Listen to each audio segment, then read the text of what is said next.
everyone. Welcome to the History Workshop. This is being done by National Student Speakers Association. We are a 501c3 nonprofit, and our mission is to attempt to formalize many of the community activities that have already been happening. For example, there are a lot of workshops and other things that are done at this very library, but they're all done by different people in different areas, and you must be on the in-group to get their notifications to know about these sorts of events. And that's where we come in. What we're trying to do is we're trying to invite these sorts of people to come in and do workshops under our banner so that way they can all be recorded, put on our website, and anyone can access them however they want.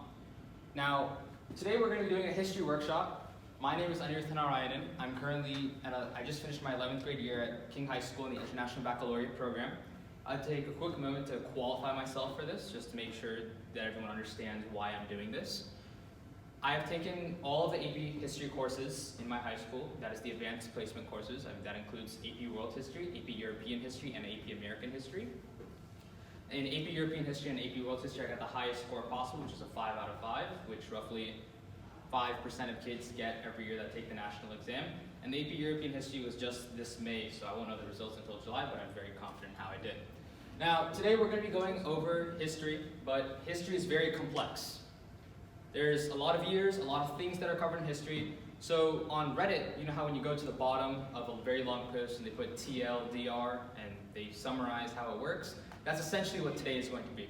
It's just a very brief skimming and overview of what's going to happen. This PowerPoint is going to be uploaded, but a lot of the things that I'm going to be saying will not be on the PowerPoint and will not be uploaded, will be on video. So those are the things that I would incentivize you to write down.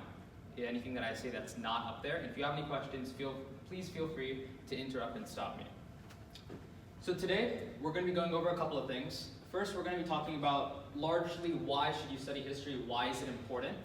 Then we're going to be talking about 6 periods. So AP World History divides history into 6 different periods that cover almost all of history. So we're going to be going along those periods. We're going to group periods 1 and 2. And we're going to put a large focus on the latter periods 5 and 6, because those are the periods that are tested in AP European History and AP American History. Now, to begin with, why is history important, right?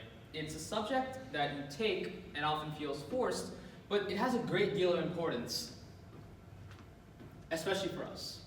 Because everything that you need to know can be found online, but even if that's the case, you still need to know history. Would anyone like to offer a guess as to why that's the case? Yes? So like you don't make mistakes in your life that has happened before? Exactly, right? History tells us what we have done in the past and how we use that to change things that happen in the future, right? Every historical development has been premised on the basis of expanding upon some previous historical development in some way, right? And in that way, history is viewed as a story that is essential for leadership in the grander context of life. In order to be an effective leader, you must understand what has happened before you and the different tactics and things that have happened in this world. Now, just a quick note, as I mentioned at the very beginning, because this is very important, that history is very complex. So we're going to be going over a lot of things very quickly and skimming over a lot of things as well. The reason why I bring this up is because there's probably going to be a lot of things that you know personally about certain topics, such as Rome or Greece, that we're not going to have time to cover, and we're going to very quickly go through. But everything will be recorded and uploaded, as I mentioned before, and there will be review questions throughout. So I'm going to be asking you questions at the end of each period. So don't try and write down everything that I'm saying or anything like that. Instead, try to think of this as one big story that's being told by multiple players and multiple characters throughout the world in a large setting. So before we begin, this is a large map. I'm going to point to an area of the world, and I want someone to tell me a fact about this area of the world. All right? Can anyone tell me something that they know about here? It could be anything. You could tell me the name of the place, you could tell me a capital, you could tell me why it's significant. Yes? Capital is Sydney. Okay. What is the name of this place? Australia. Australia. How did Australia come to be about? When did people start inhabiting it? Okay, these people were called the Aboriginal people, right? They were the natives that were there. The British came and colonized Australia around the 19th century, the 1800s. Why? Yes? Maybe so they could gain land. Yes, land. What was that land going to be used for? Like wealth, glory. what makes Australia unique is that the British colonized many parts of the world, such as the Caribbean, or India, or other parts of the world for their wealth, their resources, right? But Australia is different. Australia was created as a prison. It was created for convicts because it was far away. They could send them away from the mainland, and it was very easy, right? And so that's just a very brief example of just something interesting about history, right? Before we begin, right? There are a lot of interesting things that have been happening, a lot of interesting things we're going to be going over, and let's start at the very beginning. Period one starts in the very beginning of time, 4.5 billion years ago, to 600 BCE. We're going to be using BCE and CE today instead of BC and AD. Does anyone know what BC stands for? Yes. Does anyone know what AD stands for? Correct. Well, we're going to be using these because we like to use before Common Era and Common Era to separate our divisions of history from any sort of religious implication. So the beginning of life is something that's often covered in biology. When you take biology courses, they will go very much in depth about why there are certain organic molecules that are created, such as proteins, lipids, DNA, those sorts of things. But for our understanding, all what you need to know is that we evolved, and this was proposed by Charles Darwin when he went to the Galapagos, right? He saw the changes in finches amongst different islands, and he came up with a theory that essentially said that there was a form of natural selection in which nature chose randomly created individuals to survive and become a population. From there, we were initially nomadic. In other words, we would travel in small groups. There would be hunter-gatherers, essentially. People would gather fruits, they would gather plants, and then other people would hunt down animals, and then they would essentially eat them. And that's called the Paleolithic age. But there's a big revolution that creates all of human life as we know it now. And this is called the Neolithic age. This is when people started to create agriculture. New developments started to come about where we started to use artificial selection instead of natural selection as we were using before. Many of the crops that you know today are all artificially selected. For example, corn. Corn is not something that's natural. Cabbage is not something that is natural. These were all things that were bred by humans in order to create as plants. Now, the reason why this is significant is that before this, people were never organized together. But once they became settlements, we start to see elements of civilization come together. And that's where our real analysis of history begins. Now, there are a couple of different civilizations. We're going to start off with the River Valley civilization. So these were a long time ago, 2500 to 1500 BCE. And all of these feature irrigation, some sort of a legal code, currency, art and literature, scientific knowledge, numbering, calendars, and the development of social inequality. Because when you had hunter-gatherers and nomadic groups, everyone in a way was almost equal, regardless of any factors that separated individuals. But when you put everyone together in a settlement, different people, for example, are involved in the legal codes. Other people are involved in irrigation and farming. Other people are involved in scientific knowledge. And so a hierarchy begins to develop. And then we go into the classical civilizations where we start to see patriarchy begin to emerge. We see an emphasis on agriculture and more advanced techniques such as plowing, and they understood the fact that you can overplant on a piece of soil. Then we have bureaucracy, and we also have trade. So we're going to start off with analysis of each of the 5 different River Valley civilizations. First, Mesopotamia. Can anyone tell me some fact that they know about Mesopotamia? Yes. There was a king who made the first form of written law. Yes. His name was Hammurabi. Do you know what that was written using? Stone tablets. What is the name for the procedure of writing? It starts with a C. Right. That's perfectly fine. It's called cuneiform. C-U-N-E-I-F-O-R-M. That created Hammurabi's code, as mentioned, which was essentially one of the first legal codes that ever existed. Now keep in mind that this was not fair in any sense, but it's important because now laws are being written down. This is the very early basis of the idea of rule of law, right? Where you write down a law and everyone is subject to the same principle. You also have the Epic of Gilgamesh. The reason why the Epic of Gilgamesh is important, although not as important, is because Gilgamesh was an ancient king, and there's 2 parts to it. You don't really need to know much about it, but the important thing to know is that it shares a similarity of Noah's Ark, and that there's a great flood that happens within it. This is one of the early literature works that is created using cuneiform, which is on clay tablets. Now, they have a lot of competition. There's a lot of small groups that come together, a lot of small settlements, because they do not have any natural barriers. Now, in the Middle East, which is where Mesopotamia was, around Iraq, there is some desert, but the issue is that there's not clear boundaries set, such as the other of those civilizations. That means that there's a lot of fighting, that there's a lot of different states that emerged, the Babylonians, the Neo-Babylonians, the Assyrians, so on and so forth. They have bronze, which is a combination of copper and tin. This is why this area is known as the Bronze Age. They have chariots that use the wheel, and they have math centered around the idea of 60.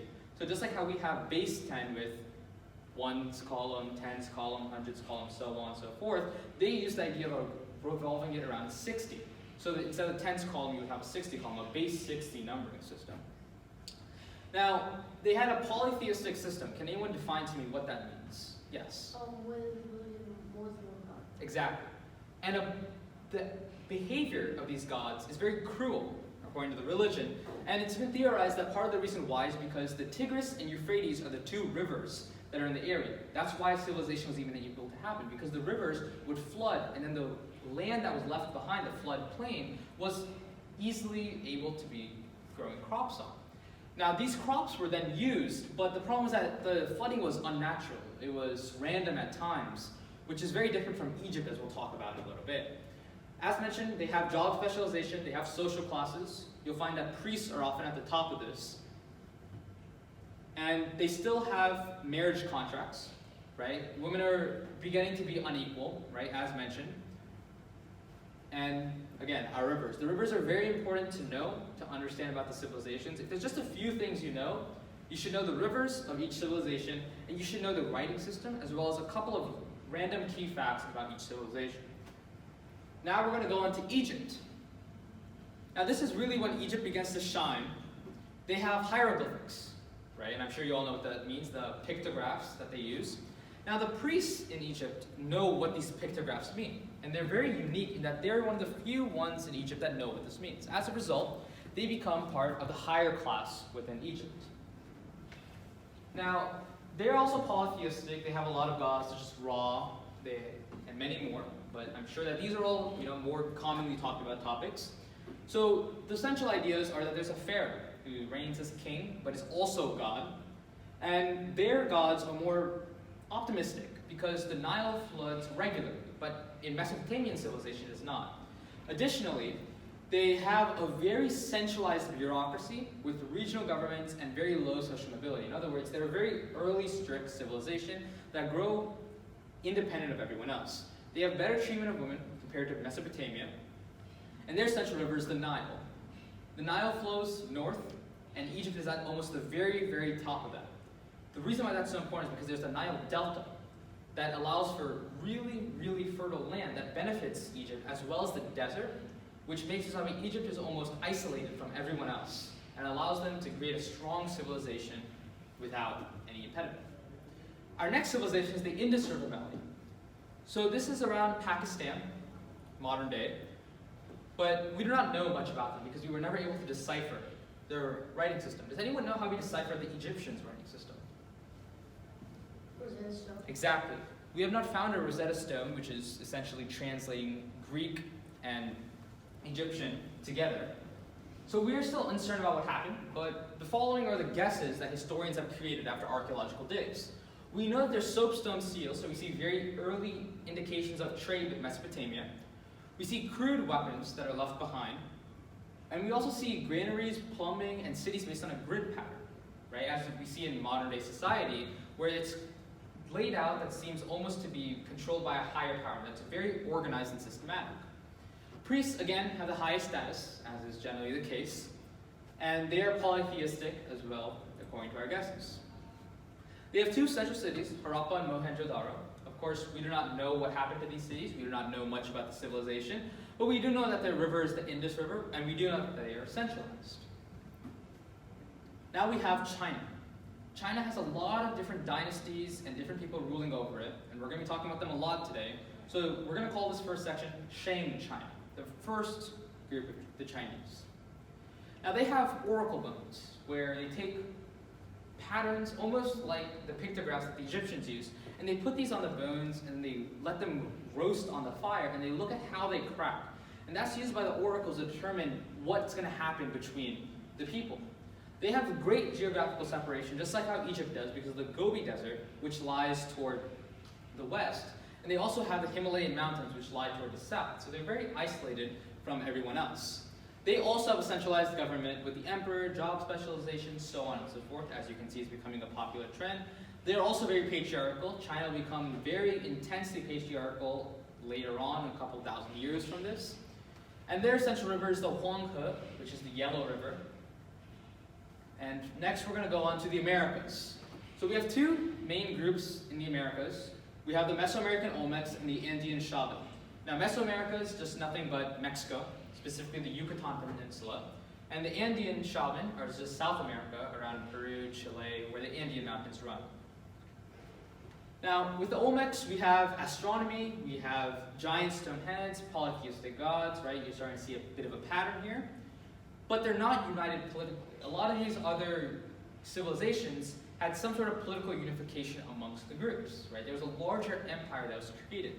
But this is not like that. These are smaller groups, and we'll see that come once again when the Europeans invade. We have craft specializations, just like with every other society, we have the priests at the top. And the Andean Chauvin are polytheistic, and we see stone architecture around the jaguar. That's a very central idea. We take a guess that they're politically organized because they have public works.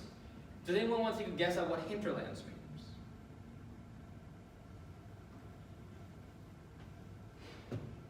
There are no wrong answers unless it's like objectively wrong when you're like not trying, right?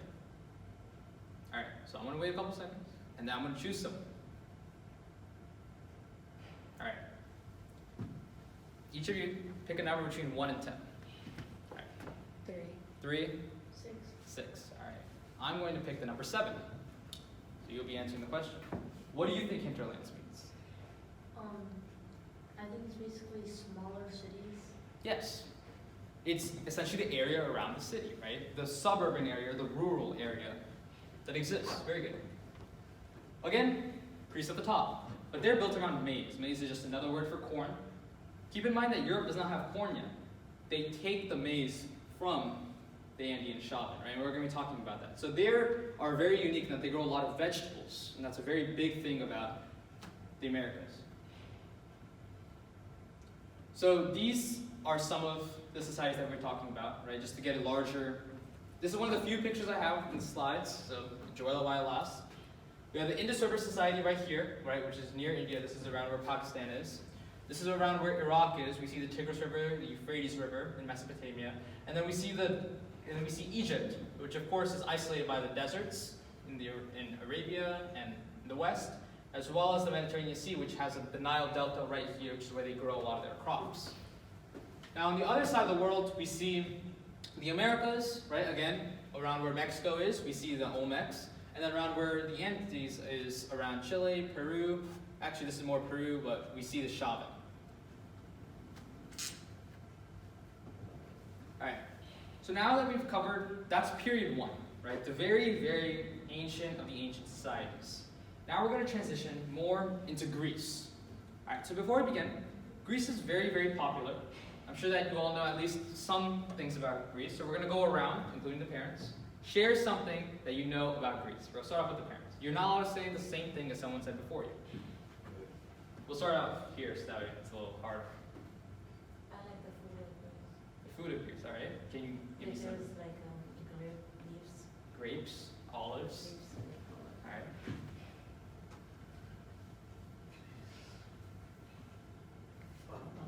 All right. They have like the Greek gods, so like, they have like each god is specialized for particular things. Like Athena was wisdom. Okay. They developed they had like literature. They have developed some literature, and they had language basically. Good. That's basically what we're going to be talking about today. But we're just going to be talking about, just as we do with every other society, we're going to be talking about their structure. But it's good to know that you all have some beforehand knowledge. So this is a little different because we have no centralized government. Because Greece is very unique in that it's very rocky. There's a lot of mountains throughout. And as a result, it's very difficult for cities to really contact each other, right? So this is really important because it means that they would resort to using naval areas. So this is why the Greeks were always so good with ships, right? Because they weren't able to get across these mountains with ease because it was not flat like a floodplain.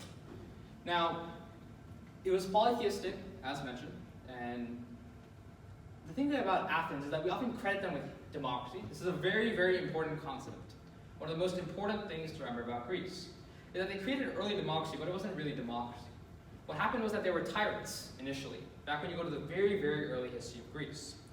This is around the time of Achilles, the Trojan War, and with King Agamemnon.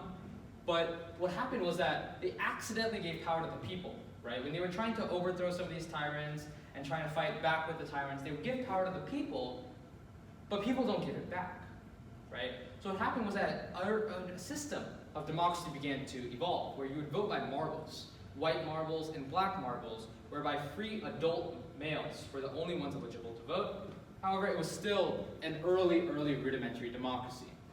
Sparta, on the other hand, is the other major city-state that is talked about with Athens, but they are highly militaristic. They force everyone to serve in the army, and as a result, women are treated more equally in Sparta. However, they are an oligarchy, which means that they are controlled by a few people instead of Athens, which is claiming to be a democracy. Now, the Peloponnesian War, I'm going to talk briefly, just for a few minutes about it. So what happened was that Athens and Sparta got into this big war. And this is, of course, after the Persians, which we'll be talking about on the next slide. But it was a 28-year war. Many of the famous people that you've probably heard about came from this, such as Pericles, who was a great orator, or however you pronounce that. He spoke well from Greece. And the Peloponnesian War was fought. It was long and bloody, but here's why it's important. At the end of the war, towards the end of the war, Sparta became desperate and they asked the Persians for help. So Sparta got the Persians' help and they managed to beat Athens. But everyone basically was crippled, which led the way for a group of Macedonians in the north, led by Philip II, and soon by his son Alexander, that would become Alexander the Great. So this fight, this war, weakened all of these city-states after there were many conflicts involving Persia that then allowed for Alexander's rise. And with that being said, let's talk about Persia.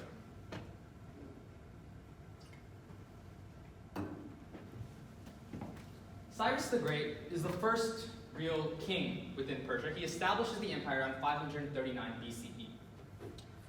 Now Darius, I believe is his grandson, and there's a war called Thermopylae, and there's another battle called Marathon. Well, I guess Thermopylae could also be categorized as a battle, but anyway, Thermopylae is very famous because there's a movie about it called 300. It's very highly inaccurate, but the real story of what happened is that King Leonidas of the Spartans saw that there were a huge Persian army coming in. And so a group of 300 Spartans held them off for as long as they possibly could. And it's a very interesting battle because it shows that the Greeks were starting to become united in the face of the Persian invasion.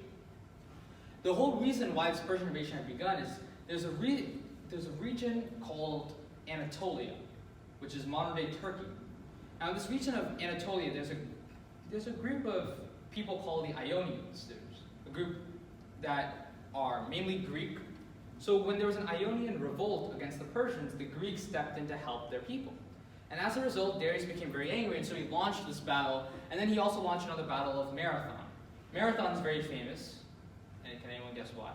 Yes? I think there was this messenger who wanted to deliver a message, and he jogged 26 miles. Yeah, 26.2 miles. He ran the entire way. He died at the end, but it's not what we remember it for. Now, the Athenians got the help of other city-states against the second part of this Persian wars, which was Darius' son, Xerxes. Athens then emerged victorious from this as a central power, right, with Pericles. This is when he became involved, and they decided to create a league with all the other city-states. But all this rivalry between the city-states, known as the Delian League, led to this creation of Macedon. Right? Macedon's part from North Greece.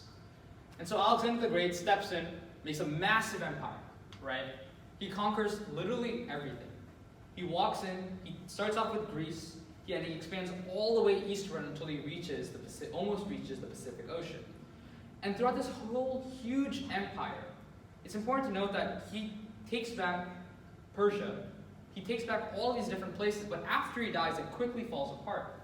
Because a common theme amongst all these empires is that they grow large and they fall apart, or they stay small and they stay united. Now, we're going to go into another major classical civilization, Rome. We're going to do the same thing that we did for Greece, because it's one of the more popular known ones. We're going to start on this side of the room. Rome was famous for its architecture. Architecture. Can you name some types of architecture? The Pantheon. Pantheon. Um, How do they get water to the cities? aqueducts. Aqueducts. What do they use to build aqueducts? Engineering, like arches. Arches, right? Why were arches so important?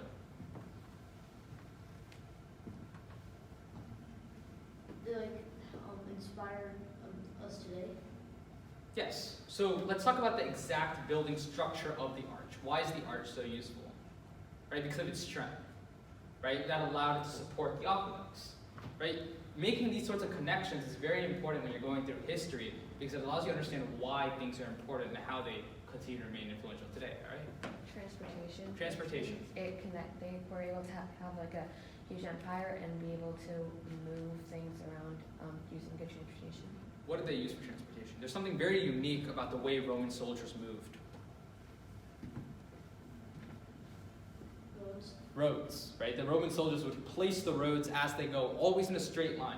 Never curved, never at an angle, but in a straight line directly to where they wanted to go.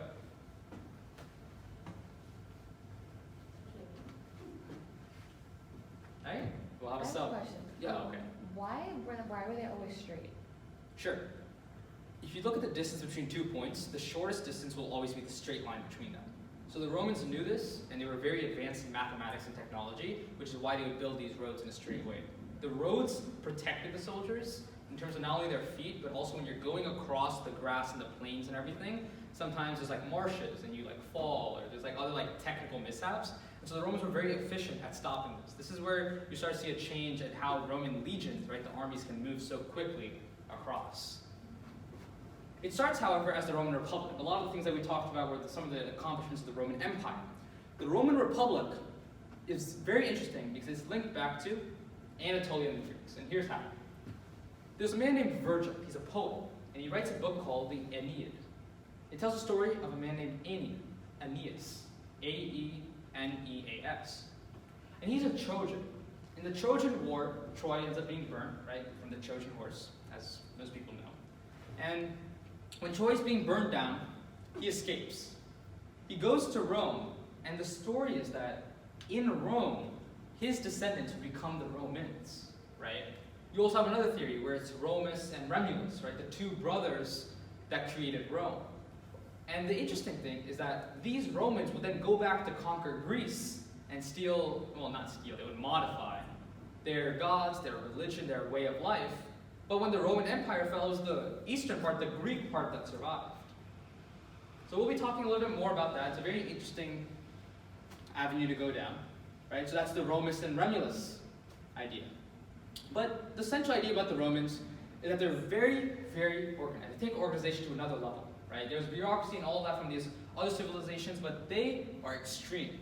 They conquer, but they don't repress, which means that instead of going in and forcing people to do things, they allow for some degree of cultural freedom, right? So that people stay loyal Roman subjects, which would change, which is part of the reason why they fell. They would have legions, huge armies that were organized, right, into cohorts and other organizations and divisions that I seem to have forgotten the exact names of. But we also have the consuls. The consuls are the two main people that are elected. Now, the consuls were given momentary dictator power, right? And this shows why the Roman Republic was kind of like a Roman Empire in itself, right? When Horatio, for example, was there, he was a Roman that's very well known for stopping the invasion of Hannibal and the elephants, right? When they were trying to invade Rome. And the idea is that, and this is very interesting to think about, especially when you put it with the Roman Empire, is that the consuls would be granted momentary dictatorship power. right? When an enemy was at Rome's gates, because they understood that they needed one person, not a bureaucracy, just one person making the decisions. Yes? I thought Scipio stopped him. I mean, Horatio was the person on the bridge that fought them off. Like there were a lot of people involved, but Horatio's the main one that you should remember. All right. Now, we also have the Senate, which is where there's an emperor chosen. Yeah, so we have a Senate. The emperor comes into play a little bit later, and the emperor replaces the Senate. But initially, there's a Senate that tries to keep things going. Now we go on to Caesar. Does anyone know what the German king was called in the 1800s? There's a name that goes with it. Or the Russian king. Right? The Russian king is known as Tsar, C-Z-A-R. The German person is known as Kaiser, K-A-M-I-S-E-R. Where do those come from? Caesar. Right? That's the influence that this one man had. Everything that I just talked about, these ideas of someone taking power, the consuls, this organization, he would take advantage of that. Julius Caesar struggles with Pompey. He's another general, right? Now we're going around the early 100s BCE. So we're starting to approach Christ, and we're starting to go into the modern, well, somewhat modern era. Now, what's famous about Caesar is that he would march everywhere, and he would take the land. Now, Gaul is France. The Romans had been trying to get Gaul for a very long time. Keep in mind that the Romans did have access to a lot of area they had already started conquering by the time Caesar came in. What changes Caesar, though, is his actions that can be summed up in one thing. When he crosses the river Rubicon. When he crosses the river Rubicon, it's very interesting to note that the Senate, of course, wants him to step down. Right? They want him to return because he's basically been acting as a dictator on his own, taking land and answering to no one. When the Senate asks him to come back, though, what he does is he finishes conquering, and then he brings his army back with him because he's very popular amongst the Romans. And he knows that the Senate can't do anything to him as long as he has the people with him, right? As long as he has the soldiers with him. But if he didn't come back with the soldiers, then he would have been executed by the Senate, right? He would have been tried and put to death. So when he comes back from the Rubicon, he begins to expand, right? He becomes a momentary dictator, then basically becomes a prolonged dictator. But he's warned about something called the Ides of March. Does anyone know what date that is? You want to take a guess? Feel free. The first day of March? 15th of March, right? This is where senators come by and they stab Caesar. Now there's a famous line that Shakespeare writes about in his play Julius Caesar. Does anyone know what that line is? Do you know what that line is? It's about a specific person that's very important in Caesar's life.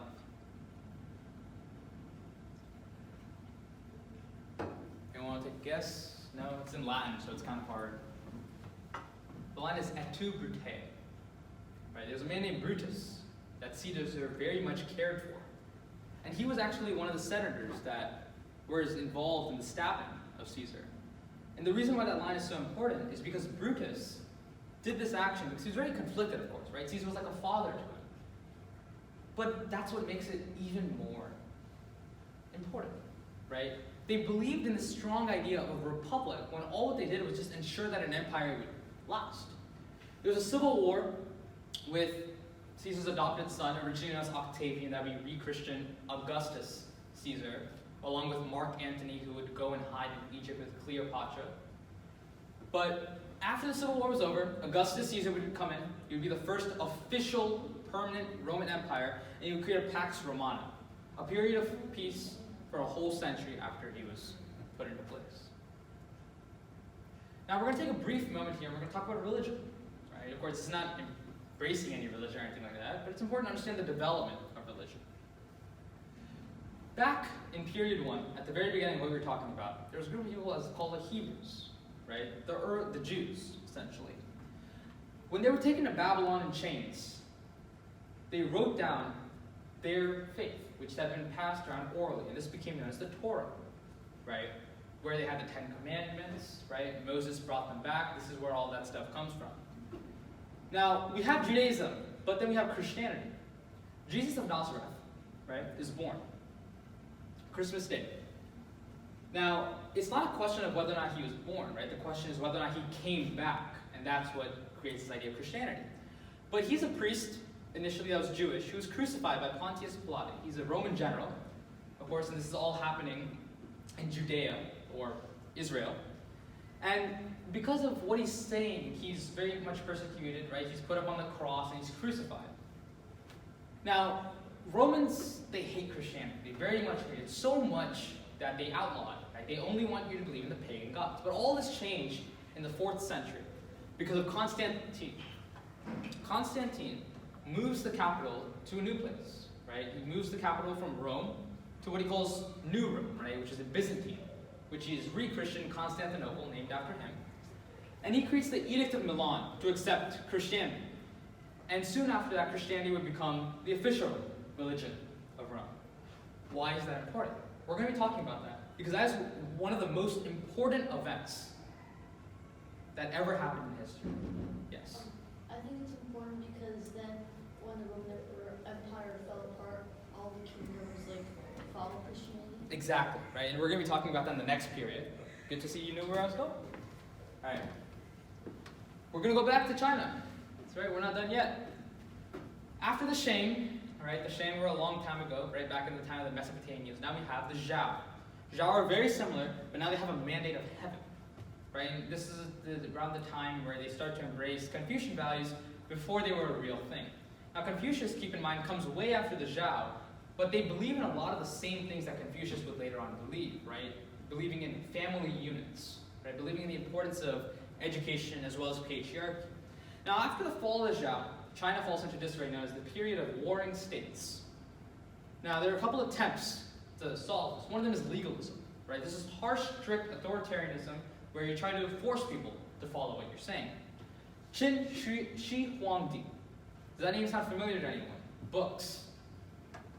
Does anyone know what he did to books? He burned them, right? And this is something that's very, very famous that happened because it's who he is, right? Has anyone ever heard the news that happened a couple years ago when they discovered the tomb full of warriors that were made out of the clay? That was, yeah, right? This is all him, right? And that shows you the kind of person that he is, right? But the important thing is that this sort of legalism, this harsh, strict rule was necessary to bring China out of this period of warring states. After Qin, with legalism, we have the Han. Now the Han have a golden age. Now, to put this in context, Han is from 200 BCE to 200 CE, which is roughly the same time when Rome is really starting to come about. This is when you have the Silk Road, right? Going from Rome all the way to the Han. Now, they have the calendar, educated bureaucrats, right? They create a civil service exam where you're not just getting in because you're related to someone or you know someone, but you are actually qualified, and you have a strong centralized government. We have a merchant class below the scholar bureaucrats, right? These are the people that serve in the government, but they have patriarchal values, right? This is a very, very common theme, and it's only going to expand and become more and more intense. Now, we're going to talk about India. Now, we haven't talked about India for a while, but it's very important and a very important civilization to talk about. Now, when you go back to the very beginning, there are a couple of different theories about what exactly happened. One of them is that there was a group of people around Central Asia, around Kazakhstan, as people know as the Aryans. And this religion became known as Hinduism, right? Where the natives, the Dravidian people that were already in India began to mix together, and this was written down in the Vedas. And literature such as the Ramayana and Mahabharata were written at this time. And another central idea is that the Indians controlled Indian Ocean trade, right? They were at the center, they were the hub of everything that was happening within the Indian Ocean, connecting the coast of Africa all the way down to Southeast Asia, Indonesia, Australia, so on and so forth. They also developed Arabic numerals. Now, this is named Arabic numerals, although Islam has not been created yet, because the way it's transported, almost, if you will, to the Europeans is by way of the Muslim traders. That's why it's known as the Arabic numerals, or also the Hindu Arabic numerals.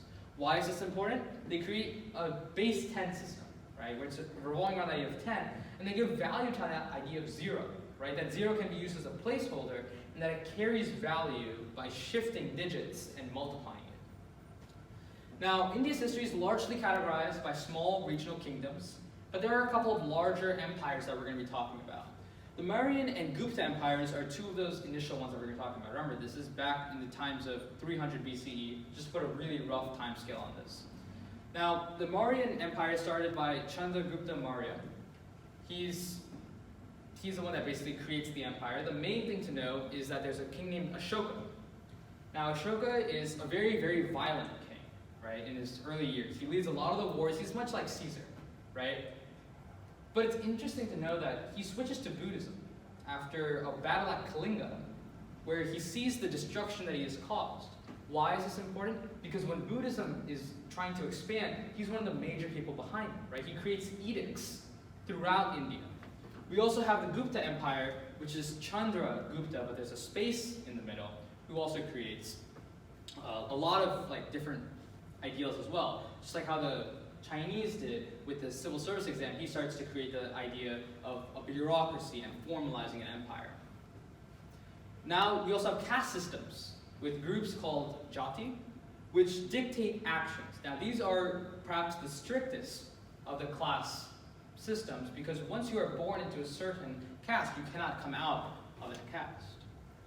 Now, we're going to go into Saharan and sub-Saharan trade. So this is in Africa. We have the Berbers. They were the early initial nomads who lived in the desert and carried goods to Cairo, right? This is Egypt. Sub-Saharan trade is inspired by Bantu migration. So this is a group of people known as the Bantu that move southwards and bring iron working with them to connect with people along the Indian Ocean and North Africa and the Mediterranean. Now, the fall. All of the River Valley civilizations fell or declined around 200 BCE.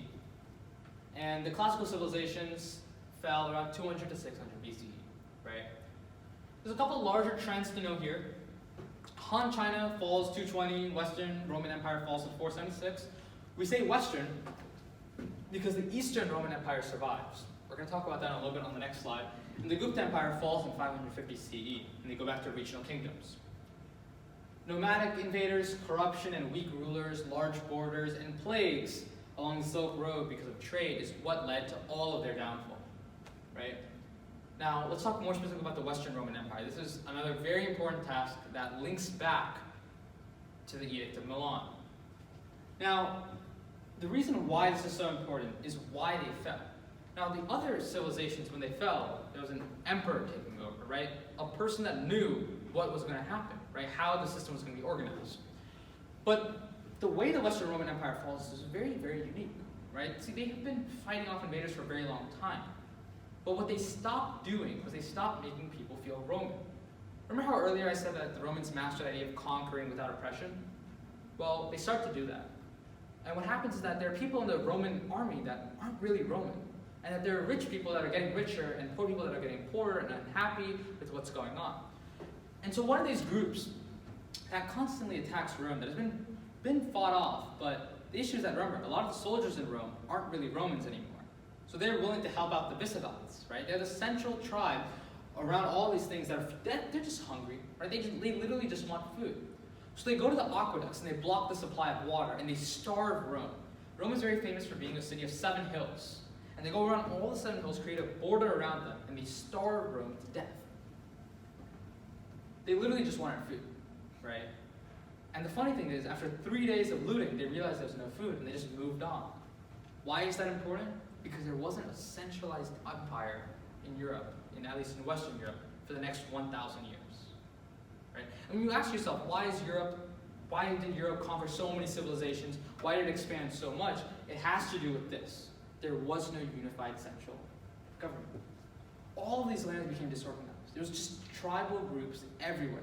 Right? When you look at the map of Europe, ask yourself, why are there so many small, tiny countries, right? Because all of those were small individual tribes. And these tribes became individual states, right? Which is very different from the rest of the world.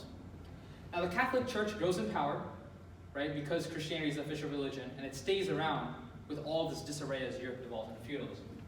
Now, time for our first set of review questions after the first 2 periods. So you go in, I'll drink some water.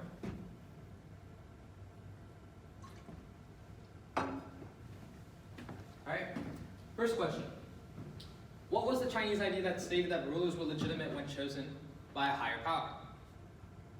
I worded this a little bit differently, so you have to think about what was being said in China. I also want, if you can, the name of the controlling group that put this in place. Yes. It was in the Han Dynasty, I think. It was like A little bit before that. or like it was the one where he like was ruling by force, and so trying to make everyone do what he wanted to do. Okay, so he made us legitimate, but I'm talking about a higher power. So think of it like a higher power. Like a higher power.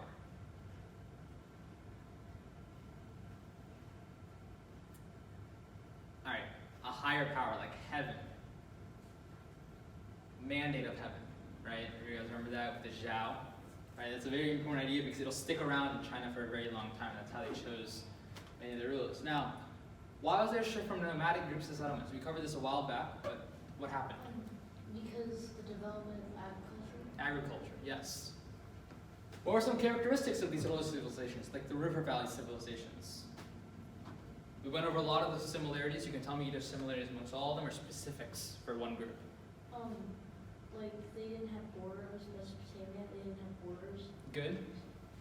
Some of the ones that did have borders, like Egypt, they had like the river, or they had the desert, and then the Mediterranean Sea that blocked them, so they had less competition. Okay. Tell me about the social structure within these groups. Who's at the top? Priests. Yes. You could say kings, but we'll go with priests. All right. Now, yes. They were all polytheistic. Correct. And of course, their gods represented their way of life, right? Like the everyday things that they did. Good. All right. So that's periods 1 and 2. We have covered all the way up until 600 CE, right? We've gone over the basics of religion. We've gone over a lot of different basic empires. Now we're going to be transitioning to period 3.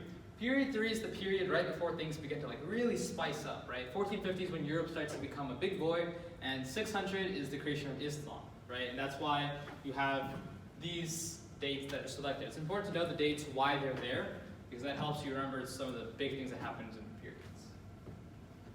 Islam. Islam develops around 610 CE. It expands on Christianity because they said there's another prophet, Muhammad. In addition to Jesus, in addition to Abraham, in addition to what the Jews have said, what the Christians have said, now we have Muhammad.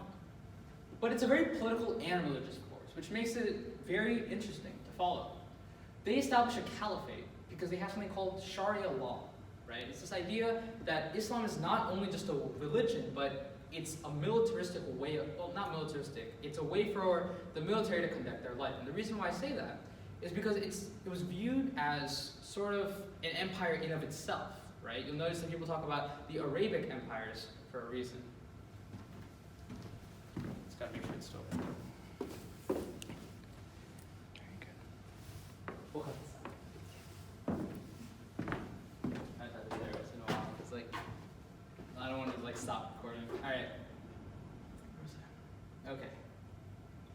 So we have a caliphate that replaces the Persian territories. So around the same area, they come from the Middle East, and they replace these Persian territories with the Sultan. I'm going to take a brief moment here. I'm going to talk about the Jews for a second. Now you got to keep in mind that the Jews were the ones that initially were in this area, right? The Hebrews. Now the Romans, when they go, now the Babylonians, right? They march them in chains, right? And then they're freed and they come back. And they go to Egypt as slaves, and then they come back, right, to Israel. And then the Romans, there's a Roman diaspora, as it's called, where the Jews are splattered throughout the world, right? This is where many of them go to Europe. And after the Roman Empire falls, they stay there, right? And that's going to become important in a little bit because now the land is vacant, right? And this is where the same place where Islam comes about, right? It's very important to understand because in modern day times, right, when you look at Jerusalem, right, there are a lot of different structures within Jerusalem that are Christian, that are Jewish, and Muslim, all at the same time, right? And this is why, right? Because all of those different groups of people were all in the same area, just at different times with different beliefs. Now, when Rome falls, Constantinople stays alive, right? When the capital shifts. All the literature, everything goes there. And this will be added to by the Islamic scholars who made very, very many advancements, right? so this is where the numerals start to come in, and all these other ideas where people go around the world and they write down what they saw in Arabic, right? And this would be soon expanded upon by the Europeans when they rediscover everything in a Renaissance. Now they would engage in major trade. They were very, very well adept at trade, and they would again have a significant influence on the rest of the affairs. Now, before we go to the Tang Dynasty, I want to just take a quick moment to mention that the Arabic peoples were quite a large empire, right? They controlled a lot of Eastern Europe, they controlled the Middle East, they controlled a lot of North Africa, and for a while they controlled Spain, right? It was known as Al-Andalus. This will become very important in Spain especially for what they do to those people in a little bit. Now we're going to go back to China, Tang Dynasty. So after the fall of the Han, right, which is around 220 CE, we're kind of in like another period of warring states almost, just like people like fighting amongst each other, trying to like get by. But from 618 to 906 CE, we have the Tang Dynasty. All we need to know is that they're merit-based bureaucracy. They're very similar to the Han. Next, we have the Song Dynasty. This is another Chinese dynasty, right? There are a lot of different Chinese dynasties to know. But this is a little different because it's extremely patriarchal, right? Now, this is a much more Confucian society, and they have foot-binding beliefs. Now, foot-binding is this idea where females would have to bind their feet, like literally together, and not only was it a symbolic thing, it was also like a literal physical, like, I'm searching for the right word here because I want to try to be politically correct, but it was like something that distinguished them, right? It's like they couldn't walk correctly because their feet were like this, right? And feet were supposed to be like this. So because of that, right, it created almost a dependence on men. And that's kind of like one of the most important things to know about the Song Dynasty, this extreme patriarchy. But this is kind of like the height of it. After this, like things started to become a little bit better. But on the other hand, China creates a lot of technology, and a lot of this is used by the Europeans. They create iron, right, which is stronger than bronze. They create gunpowder, they create bombs, movable type, magnetic compass, coins, letters of credit. Does anyone know what letters of credit can also be called? It's just checks. That's it. When someone gives you credit, right? This idea started to come about. Magnetic compass, right? Also, the astrolabe, right? These sort of different things that are used by European sailors. A lot of this came from China. Japan would copy much of this, but they're not as patriarchal. They don't include the foot binding, right? Japan, Korea, a lot of these civilizations would use a lot of things that China already had, but then modify them to their own beliefs. For example, the Japanese would add in Shinto, or their animalism beliefs. Now, Neo-Confucianism blends Buddhism and Confucianism. Now, we haven't spent a lot of time on Buddhism. Buddhism is just a lot, I'm presuming that most people know the story of Buddhism, right? There was the Buddha who became enlightened under the tree. Yeah, and he believed in the four different there was 4 different paths to nonviolence, and there's 8 things that you could do to follow those. But anyway, Neo-Confucianism would blend these aspects of Buddhism and Confucianism to understand the soul. It's a little bit fairer, but it's also still very Confucian in that it believes strongly in family values and the family unit. Now we're going to go back to Europe. Now Europe's in feudalism. Japan will also be in feudalism. What does feudalism mean? Yes? It's like the system of promises between kings and nobles. Okay. For So, tell me some characteristics behind feudalism. So basically, a king gives noble land, and the noble has to give the king protection and taxes. Exactly, right? So this idea of giving land and becoming vassals for one another. But what makes this interesting is that there's no central unifying power because the power goes to the hands of the nobles, right? So a king would give some land to nobles. Nobles would give that land to knights, right, who would protect the people, and they would also give it to serfs, who would farm. Now, Europe in feudalism is not doing so well. They have no technological advancement, right, because they aren't centralized empires anymore, just like all these other civilizations, right? They aren't like the Chinese who have an organized system. Instead, they're just literally a bunch of random tribes put together without a clear organized system, right? But the Pope is still there. The Pope and the Catholic Church still remain. And they are the ultimate religious authority, right? The Roman Catholic Church basically becomes its own power. It's unquestioned by everyone. The Pope, even though there's not really much land per se that they directly control, they become almost the unofficial emperor of Europe. Now, their efforts to go back to the Romans, right? The Romans are highly, highly adored. Napoleon wanted to be like the Romans, right? The Germans wanted to be like the Romans. The Russians wanted to be like the Romans. Everyone wanted to be like the Romans, all right? So there's an effort to create the Holy Roman Empire, which is, and it's a little interesting thing. It's not holy, it's not Roman, and it's not an empire.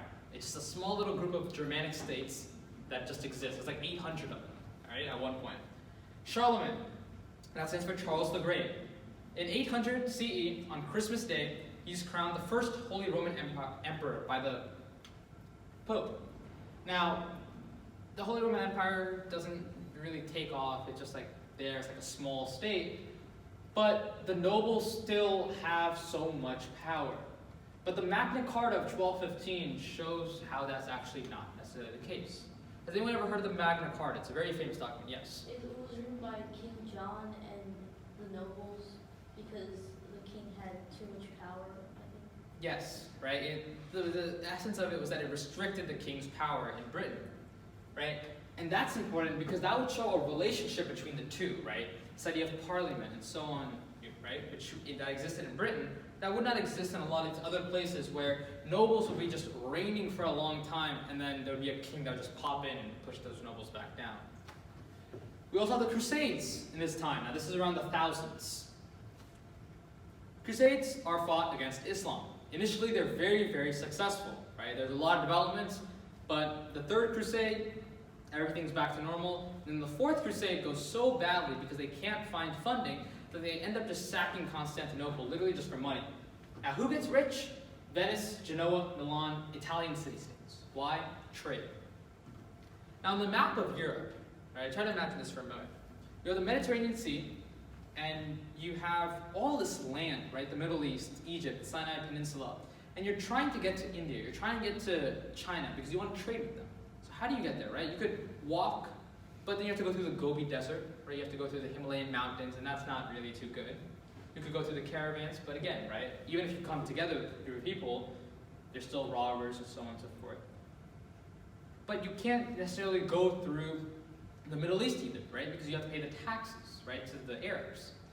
So when they go and fight the Arabs, they stop by the Italian city-states, right, for trade, right, for ships, so on and so forth. And these city-states become very, very rich, and that's going to become very important when we talk about the Renaissance later on. But kings started to become more powerful toward the end of the period. They start to centralize power, and we begin to see a change. Now, while Western Europe is falling apart and starting to come together, the Byzantine Empire is the complete opposite. Remember, the Byzantine is the part of Rome that survives, right? Rome falls due to the invasion by the Visigoths, but the capital of Rome was moved, right, to Constantinople, which still remains. This is the Greek part, right? Remember, the Greeks initially were conquered by the Romans, but then they survived through the Byzantine Empire. Now the church divides in 1054, right, over icons. This is the idea of basically a picture that's supposed to represent Jesus. And this causes a split between Roman Catholicism and Eastern Orthodoxy. Eastern Orthodoxy, you can find that a lot in Russia or Eastern Europe. And you find Roman Catholicism initially in Western Europe, but soon you'll find it mainly in Southern or Southwestern Europe. Now, the Rome leads the Roman Catholic Church, and after the split, the Byzantine Empire kind of just like takes over Eastern Orthodoxy. When the Byzantine Empire falls, the Russians will take it over. But the Byzantine Empire will have a patriarch instead. Justinian is the main emperor to know in the Byzantine Empire. He does a lot of big important things in making sure that the empire stays an empire. And they preserve classical texts. That's very important about Constantinople. When Rome falls, and all of these tribes start to come in, and there's just a bunch of barbarians setting up basically small civilizations, they're preserved classical texts from the times of the Greeks and the Romans that stayed in Constantinople. All right, we're going to shift back to Asia for a quick moment. The Mongols. You'll find that a lot of the times when people attack Russia, whether it's Napoleon or Hitler or whoever, they fall apart. You'll find that people are often unable to control a large swath of land. But the Mongols are the exception to like 95% of the things that we probably know. They're a nomadic group from Central Asia. They're loosely organized into clans, and the main guy is Genghis Khan, right? He is Temujin. In 1200 CE, which is a little bit after the Crusades, he leads the Mongols to conquer just about everything, but not everything. And here's why. He stopped in Egypt by the Mamluks. Now, his grandson Kublai Khan conquers China, but it's important to know about the Mongols because they reinstate the Silk Road. Why is that important? Because of the Black Death. Black Death will be transported by rafts, right, as the story is well known, all the way from Asia to Europe, where it will devastate just about like everyone in Europe. And yeah, as this trade changes, as the Mongols reorganize, it changed the structure of not only Asia but also Europe. Now we have the Americas. First we have the Mayans. So the Mayans create a lot of major scientific advancements, agricultural trade, but they collapse due to warfare and because they don't know about environmental sustainability. They are around the same place that the Mesoamerican Olmecs were, right? But the Aztec take over soon after. Aztec are important because they have human sacrifice, they have tributary states, which means that these tributary states don't really like the major state, right? They kind of don't like that they have to give up and pay tribute. But they are going to collapse when the Spanish invade, and we're going to be talking about that in a little bit. And then we have the Incans. They use quipu for record keeping, which is where they tie knots on ropes. Now, they have a lot of domesticated plants and animals, and a lot, again, of the plants, the vegetables that Europe grows, such as the Irish potato, comes from the Incans. They will also collapse, just like the Aztec, to the Spanish, to disease. Review questions. I know you all were asking for these, so let's get with it. First one.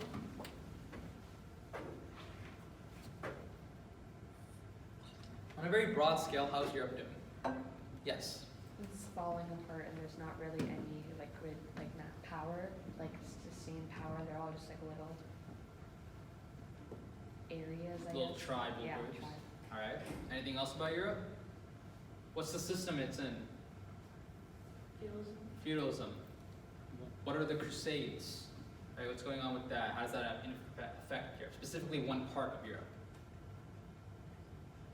The Italians. What does it do for them? Yes? Makes them rich. Makes them rich. Very good. What was the writing system used by the Mesopotamians? Oh, I forgot to mention this. We're going to be going back to the very beginning throughout. So, this is a question for period 1. Yes? Cuneiform. What was something famous written with it? There were 2 things, but I'll take either one. Yes? From Harl. Oh my gosh. Hammurabi's code, that's fine. Yeah. What was the other one?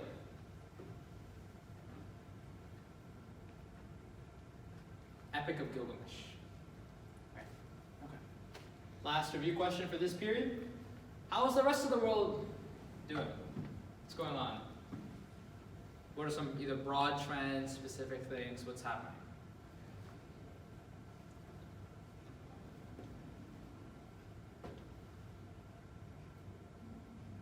How's China doing? Yeah, they have a centralized government. Centralized government. All right. What about their social structure?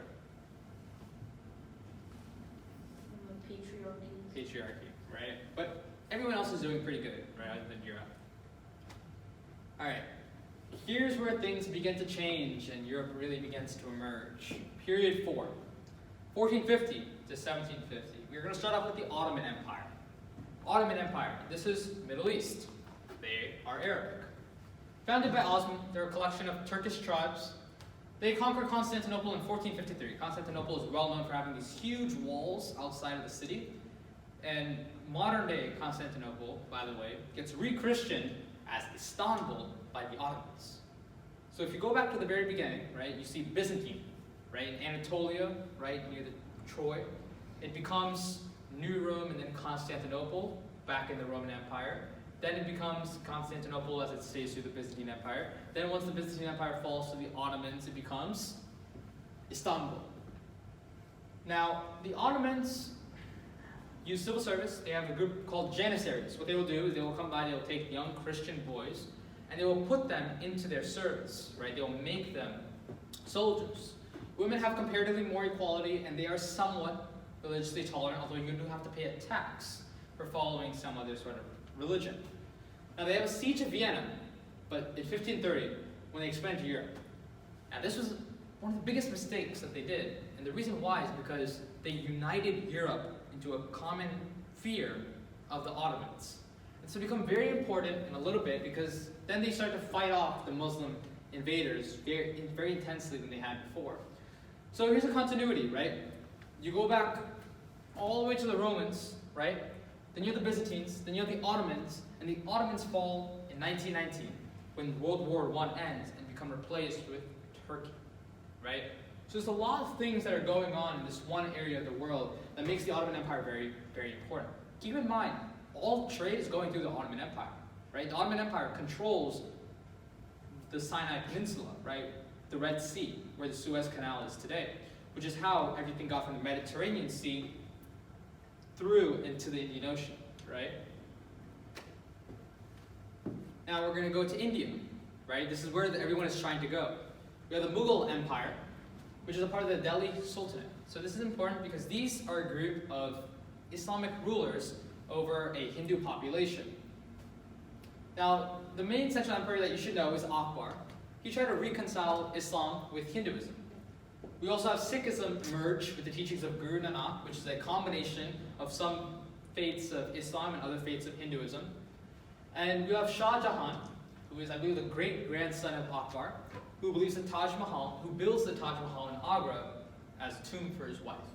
Just some Iranian facts to know about the Mughal Empire. They would also become involved with the British later on for a little bit, but we'll be talking about that in a little bit. We have Tokugawa Japan. So this is Japan, right? Remember, it's been in feudalism, just like how Europe has been. It's been in feudalism all this time, ever since, for a while now. And now they have the daimyo, which is the Japanese nobles. And what happens is that they were also trying to pull together power. So there's a group of people known as the shoguns, right? They're the real controlling people, kind of like the kings. And what they do is they make it mandatory for all of these daimyo to come and stay for at least every other year in Tokyo. Back then it was known as Edo, to try and maintain control over these peoples, right? So they couldn't go back home and try to organize revolt against the emperor. So the shogunate closed Japan in 1630s. Why? The Philippines. Philippines are raided by the Spanish, and we're going to talk about this in a little bit. They're named after King Philip, in fact. And because the Spanish go in and they just take over the land, it serves as a warning, especially for Japan and China, who close off their borders, right? They just won't allow trade with the Europeans because they're so worried of what will happen. And they're right to be worried because it will happen. Now we have the Ming China, and this period also covers the early Qing dynasty. Keep in mind that these are the last two dynasties before we get to good old communist China. So it's a good thing to look forward to. Ming China. Ming China is like the greatest China that there is. They dominate the world. They are just like it, right? Like they are like the superpower of the world. One of their main explorers, Zheng He, makes significant achievements. Like he goes around the Indian Ocean, he maps it, he knows everything that's there. There's economic glory, right? They just have like everything. But it's so much that they stop going forward, they stop innovating because there's no competition, there's no really need to innovate, and everyone wants their products, but they don't really want anyone else's products, right? But we also have the Little Ice Age, which is a period when the world just gets colder, despite a couple degrees, but it causes a lot of crops to fail. We have nomadic invasions, we have pirates, we have inept rules, we have the Silk Road falling apart because the Europeans create new trade routes, right, around Africa, right, where they sail now. So that leads to the weakening and eventual overthrow of Ming China, right? Now the Manchus are nomads from Central Asia, right, around Mongolia. Now they help to fight the Mongols and the Japanese, right, with China, right? They're helping the Ming, but then after a while they're just like, why don't we just take over China? And they do. But the thing is that the Manchus are nomads, right? They're not Chinese. Han China is very noticeable and very memorable for being an empire that was almost all Chinese per se, right? The Manchus are a ruling group over Chinese, but they're not Chinese, right? So this creates a couple interesting things. The main thing is the Chinese queue is basically where they have hair, like a ponytail on the back of the head, but this part is all shaved, right? And they weren't allowed to intermarry or anything like that, and the Manchu would prioritize the Manchus over the Chinese, right? Just showing some of the social structure that existed in the Qing dynasty.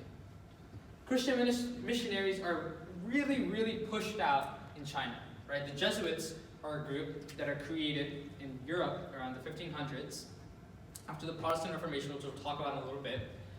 And they go in and they're just kicked out, right? China has literally one port open, which is Canton, because again, everyone wants to trade with China, but China doesn't really want to trade with anyone else. So this is just more like a formality more than anything else. Congo. We're going to be going over a couple of African kingdoms now. Congo is basically like nowadays Congo, like the Democratic Republic of Congo. It just spelled with a K, not a C. These are African merchant princes. They're important because they trade slaves with Portugal. Portugal, well, we're going to talk about this in a couple of slides, but remember, Congo is very important when it comes to that. They convert to Christianity, and they become a very major player in the slave trade. What's interesting is that we're going to be talking again on a couple of slides. I have a slide dedicated to Europe and how it interacts with the rest of the world in this time period. But they are convinced by the Portuguese not to interact with Spain, along with most of the African areas. Basically, the Portuguese showed up first, so they would tell the Congolese not to interact with the Spanish. So when Spanish ships would show up, they would just get like destroyed like instantly. Like, they weren't even allowed a chance to talk or anything. At least the Portuguese told them, right? Because the Portuguese wanted to come in and conquer, but they didn't realize how difficult it was, because none of the Europeans could actually step foot inside Africa, right? Because Africa had so many different kinds of diseases that just like how the Europeans had more diseases than the Americans, or when I say Americans, I don't mean United States of America Americans, I mean North America, South Americans. But because they had so many diseases, Europeans couldn't go directly invade until the 1800s, and we'll talk about that many slides from now. Our next African kingdom is Benin. Benin's also in West Africa. They heavily rely on a trade economy, but they're very skilled in bronze. And we go into our next African kingdom. This is the Songhai kingdom. They make a lot of advancements. They were once controlled by Mali, and they lacked gunpowder, and they were defeated by Moroccan forces in 1591. Lacking gunpowder is significant. Why? Because it creates an incentive to trade with the Europeans, right? This is a major part of why the slave trade began to really grow. The slave trade was already in place with the Arabs for a while now, right? With Saharan trade. But it became really formalized with the Europeans once it was controlled by Mali, and once it became, once the Europeans came and offered gunpowder in exchange for slaves, then it became really formalized. They trade salt, gold, copper, as well as some slaves. Now we have Europeans. So we're going to start off with first a slide about some larger movements behind them. The Renaissance. Can someone tell me something about it? By the way, this is a slide that you probably want to take some notes on, this slide and the next slide, because this is going to be a lot of talking. There's very little words put on here. Anyone tell me something about the Renaissance? Yes? It was a period of like art and stuff, so they were moving kind of away from beliefs of like God is like everything kind of maybe, and moving. So that would be more of the scientific revolution and the Enlightenment, but I can see where you're going, yes. It definitely is a big period of art. Does anyone know why it's a big period of art? Right. Let me set the stage for you. We have rich Italian city-states from the Crusades, right? Very, very powerful. We have nobles. They love art, right? Constantinople falls. All of a sudden, all of these British, I don't know why I said British, Greek and Roman texts go everywhere, right? And people are looking at them, they're seeing the Islamic additions, right? They're translating it, they're looking through all these different things, and they get almost like a re-love of everything that they have been looking for in classical times. And because of that, there's a renaissance, right? There's new styles of art. There's new different kinds of literature, of things that are being looking toward because of that change, right? Because when Constantinople fell, everything began to expand, and they have the money and the resources to do it. Keep in mind that there's constant competition amongst Europe, right? Every single little one of these tribes is constantly competing with each other in order to try and gain for dominance, try and survive, which is not being found in the rest of the world. And that in part is what leads to the scientific revolution, right? This is ideas of Bacon, right? Sir Francis Bacon, where he comes up with this sort of scientific method, right? Then this idea of like induction, and these sorts of like scientific principles that come about, right? With Newton proposing gravity and all these other sorts of different things. We also have the Enlightenment. Enlightenment is very important. Why? Because it inspires a lot of different movements. The Enlightenment is a collection of different ideas, right? Ideas such as the rule of law, ideas that were essentially sort of created a long time ago with like the Magna Carta, right? Such as like natural rights, or duties and responsibilities, or democracy, or all these other sort of great ideas, right? You have a lot of famous people like Immanuel Kant. You have, who wrote a lot about reason. You have John Locke, the second chief of government. You have Thomas Hobbes, the Leviathan. Many, many authors that all talk about a lot of things in the Enlightenment. Now next, you have European empires. Portugal. Spain. And here's a map. This is a map in 1492, right? Like I said, so many different states, all throughout here, right? Ottoman Empire is controlling trade when all of these people want to try and come here, right? These city-states are the ones, right? Milan, Genoa, Papal states in Italy that are going very, very rich, right? Venice. And what happens is that Portugal, right, is all the way over here. So it's always been excluded, right, from doing trade all the way over here. So constantly, it's been looking for a way to get around here and go around Africa through here, right? There are a couple key figures to know. One of them is Prince Henry. He's also known as Henry the Navigator. He creates a school that's around right here. And, I mean, I don't really know where it is, but I know it's in Portugal on the coast. So they create ships, right? And they're constantly sailing out, and they have a good understanding. In fact, a better understanding than any other state does. Spain also has a very good understanding. Why? A couple of reasons. One of them is that they are also kind of close. They're not as close, but they are sort of close. Another is in 1492, a couple of major things happened. One of them is that Christopher Columbus set sail. Right? Christopher Columbus, the Italian dude that wanted to go east, right? Keep in mind, everyone's looking for a way to get to India and China. Portuguese want to go this way. Christopher Columbus goes here, doesn't get the support, comes here. King Ferdinand and Queen Isabella unite Aragon and Castile in Spain, and they go this way. Right? That's where they discovered the Americas. But you will also find that there's a portion here called Al-Andalus that's not labeled here. Why? Because that is the Islamic part of Spain, right? And the last settlement goes away in 1492. It's called the Reconquista. It's where Spain basically kicks out all the Jews, all the Muslims, and because they want to create a homogenous population. Now that's really bad because a lot of the Jews are bakers and they don't really understand inflation, which we'll be talking about in a little bit. But we're about to come into Spain's sort of golden age, if you will. We also have England. England's very important because England's kind of late to creating their empire, right? When you look at the map, all what they got was the 13 colonies, right? Like the French got Canada, Spain literally got almost all of South America, the Portuguese got like a large part, like they infiltrated large parts of Africa, the Indian Ocean, Brazil, and the British just walk in with like a measly 13 colonies, right?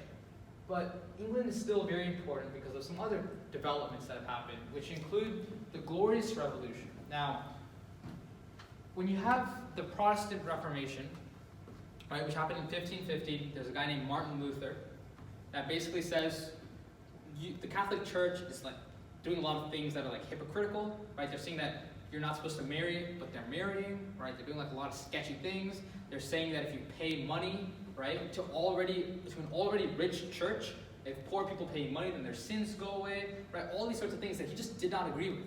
Keep in mind that the Bible is also in Latin, which no one spoke because people just spoke their tribal languages now, right? Like German or English, right? The Anglo-Saxon language. Anyway, because of that, he disagreed with that idea. He said that people should be free to interpret the Bible as they wish. So he nails his 95 Theses to the door on October 31st.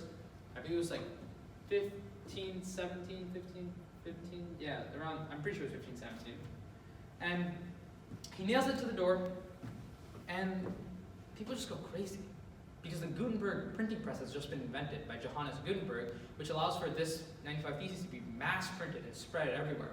So people in the northwest of Europe become Protestant. England is one of those people. England becomes Protestant because they have a king who wants to remarry, but the Pope will not let happen. So he's like, all right, we're just going to create a new church. It's called the Anglican Church. And in this group, there are people that are Protestant, and there are people that are Catholic. And neither of them like each other. So what happens is there's a lot of wars, a lot of bloodshed. A man named Oliver Cromwell comes to power, and this is around the 1650s, and he controls a lot of things, but then he's taken out by William and Mary, who reinstate Protestant rule.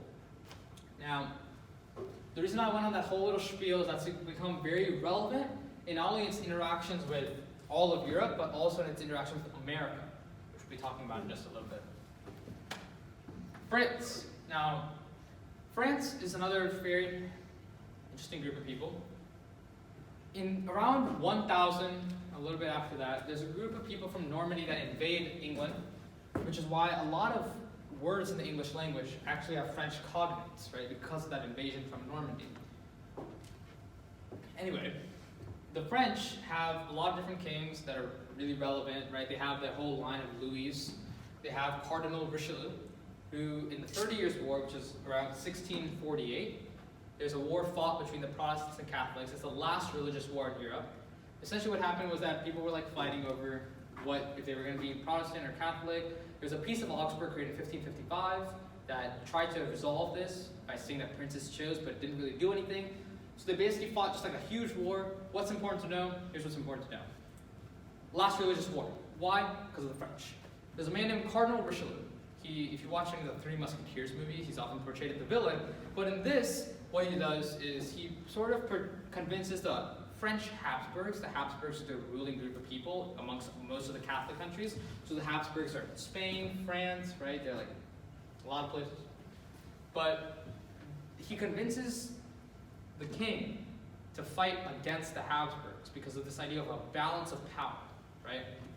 So he fights on behalf of the Protestants, even though they're a Catholic country. That's very important because it means that religion has kind of disappeared as a sort of a dividing factor, or, well, it's still a dividing factor, but it's not a reason for like big warfare anymore, per se.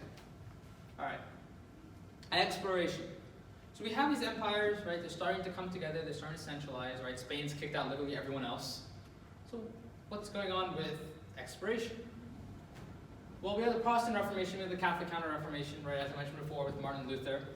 But the Catholics try and strike back. They create a Counter-Reformation where they're like, okay, no, we've actually solved these issues that Martin Luther's talking about, right? We've come together and we've put together some new things that we hope are going to change things, right? Kind of like a reformation of all the problems that they had. This is where the Jesuits come from. Gold is another reason why they want, oh, by the way, so the reason why they want to explore because of that is because they want to try and expand their faith. Catholicism is a faith where they brought a lot of Dominican friars with them to South America, which is why so much of South America is Catholic, right? Because when the Spanish came, they brought along religious missionaries. They also have gold, right? They want money, they want wealth. They want to be famous, right? They want to be big conquistadors. Can we actually go back to the last slide for a moment? So these conquistadors, right? These are like Hernan Cortez, Francisco Pizarro, right? That would come to the Americas. Pizarro would topple the Incans, Cortez would topple the Aztecs, and that was kind of like how their whole like exploration thing worked. They used a lot of the technology from China, by the way. So now we go into Russia. We haven't talked about Russia yet. Let's talk about Russia. We have the Mongols. When the Mongols fall apart, there's a group called the Golden Horde, right? There are 4 different khanates that are created. One of them is controlled by Kublai Khan in China. One of them is Russia. Now, there's a couple of people, right? There's Ivan the Great, there's Ivan the Third, and then Ivan the Terrible, his son. And they would try and create a group near Muscovy, right? Moscow. And they tried to create an area, right, where it was kind of like a state per se. Of course, Ivan the Terrible, as his name says, was not the greatest of dudes, so he was kind of overthrown. Then the Romanov dynasty comes in. Romanov dynasty is the dynasty that you're probably familiar with the Russians before the communists. The Bolshevik Revolution in the early 20th century is where the communists came to power, but this is like Russian kings, right? Russian tsars were around that time. So they are Orthodox Christianity. When the Byzantine Empire falls, they become Orthodox Christians. And Peter the Great is one of the most famous, along with Catherine the Great. He tries to westernize Russia by emphasizing changes in education and the military. The Europeans are coming up with these new ideas of organizing a military, right? And creating a more formal education that some people are kind of resistant to. But Peter the Great tries to change that in Russia by saying, no, we're going to fully embrace that. Now next, we have American colonization. I've sort of previewed this, right? Exactly, Spanish conquistadors. Portugal took Brazil, according to the Treaty of Tordesillas. This happens in 1492. A very, very important treaty. Here's why. When Portugal first starts exploring, right, remember the map, where they were all the way toward this side? They explore and they come down, they see Africa, right? They see India, they try to infiltrate Indian Ocean trade, although they fail. And they go all the way here, and then they discover there's a whole new landmass waiting for them. And so what happens is that the Pope sort of says, okay, well, we're going to create a treaty because Portugal gets everything east of the treaty, Spain gets everything west of the treaty, right? Because they didn't really know how much land was going to be there. So Portugal theoretically got access to Africa and India, all these other places, as well as Brazil, while Spain got access to the rest, basically, of Latin America. The French take Canada, they take Louisiana. When I say Louisiana, I don't mean the state, I mean like Louisiana, like how it was like first originally known, like if you think to the Louisiana Purchase, and named after King Louis. The British take the 13 colonies, just a little bit. They take also a couple other small places like Jamaica. The French also have Haiti, by the way, and the Dutch have a few settlements. An interesting fact, New Amsterdam becomes New York. New York is a very major trading station. It's named after York from England when the English take it from the Dutch. We also have the Columbian Exchange. Columbian Exchange is between these people groups. The Spanish are very well known for bringing forth the diseases, right, to the Aztec and Incan empires. That's a big part in how they were able to collapse those empires. But another big thing that happened was that there was a movement of peoples, right? The Portuguese, if you look at the slave trade, the Portuguese took 3/4 of the slaves to Brazil, right? When you look at it on the map, if you look at a globe, you can actually see that West Africa and Brazil are actually a lot closer compared to West Africa and North America. In addition to the harsh conditions, there are not many million, like somewhere like the 16 to 22 million range of African slaves that were all brought to Brazil, because they had the Treaty of Tordesillas, right, which gave them the control over Brazil, and because of the harsh working conditions in Brazil, right, where they would have to literally like sort of plant and like grow sugarcane until they died, it meant that there was a huge amount of slaves that went there, which brought a lot of people, a lot of different fates to the Americas. We also have crops. Crops, again, just like how I mentioned toward the beginning of this presentation, they go from the Americas to Europe, while Europe brings animals such as pigs, horses. Right? The Native Americans don't ride horses until the Europeans come and bring horses, right? Which change their way of living. So the natives die out. The Spanish try to use the natives initially. The Portuguese are well known for using the slaves, right? Congo, right, as I said before. Americans use slaves, but they use slaves in like a weird way that they're the only people that try to create slavery as its own like everlasting thing. I'll talk about that at the very end if there's time. But the Spanish try to use an encomienda system, which is where they try to take the natives and they try to teach them Christianity and like essentially enable them to live better lives while using them. But they just like die, and so they have to use slavery. Basically, that's what happens. To sum it up. All right, that was a lot of stuff. Let's talk about some review before we get to more Europe. All right. What factors led to the colonization of the Americas? This one should be easy. We just went over this. Yes. The spread of Catholicism, Catholicism. Yes. The Golden Glory. Golden Glory. All right. What did the Europeans have on their side of it that the American empires did not? There's one thing. The Europeans had immunity to it. Disease, right? That was a very, very important thing to understand about why Europe was even able to conquer the Americas. That's also very important because Spain takes over a lot of the silver mines, right, in Peru. But because they kicked out all the Jewish bankers, they don't know what inflation is. And so Spain kind of just like collapses from power, right? Because they just don't know what inflation is, so they mine way too much silver, right? So Spain kind of disappears after this colonization, and that's why. They also lose all of their ships in 1588 when remember how I said that the British were trying to like become like Protestant? The Spanish send a fleet. The fleet drowns. Lord Trafalgar sinks it in 1588, and so their ships go away. their money goes away, and even though there's no Jews left, they're just not super powerful anymore. In the Roman Empire, who and why did he or she change the formal religion to Christianity? So you gotta think back for this one.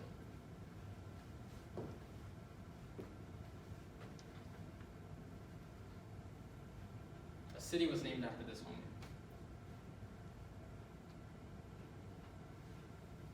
Yes. Neither one of you can. I know a person, but I think Constantine. Constantine. All right. Why? I didn't even mention why. So this is an interesting question. Yes. Because like that, maybe that was the part of Rome that like stayed alive. So like when the Greeks went there, and so like Constantinople lived. Okay.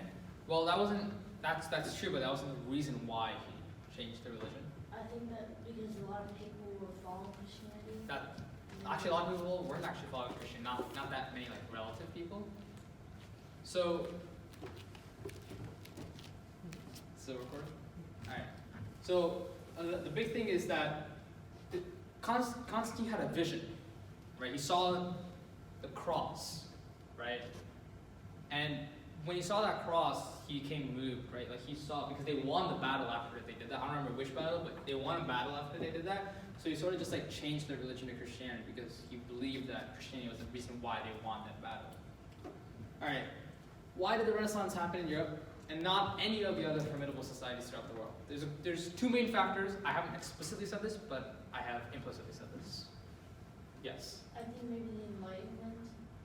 Enlightenment is after the Renaissance. Yes. The texts that they were like using that like really sparked the Renaissance. Texts. Those Yes. texts maybe traveled more to Europe. Okay. Than anything else. Yes. I'm looking for two other factors.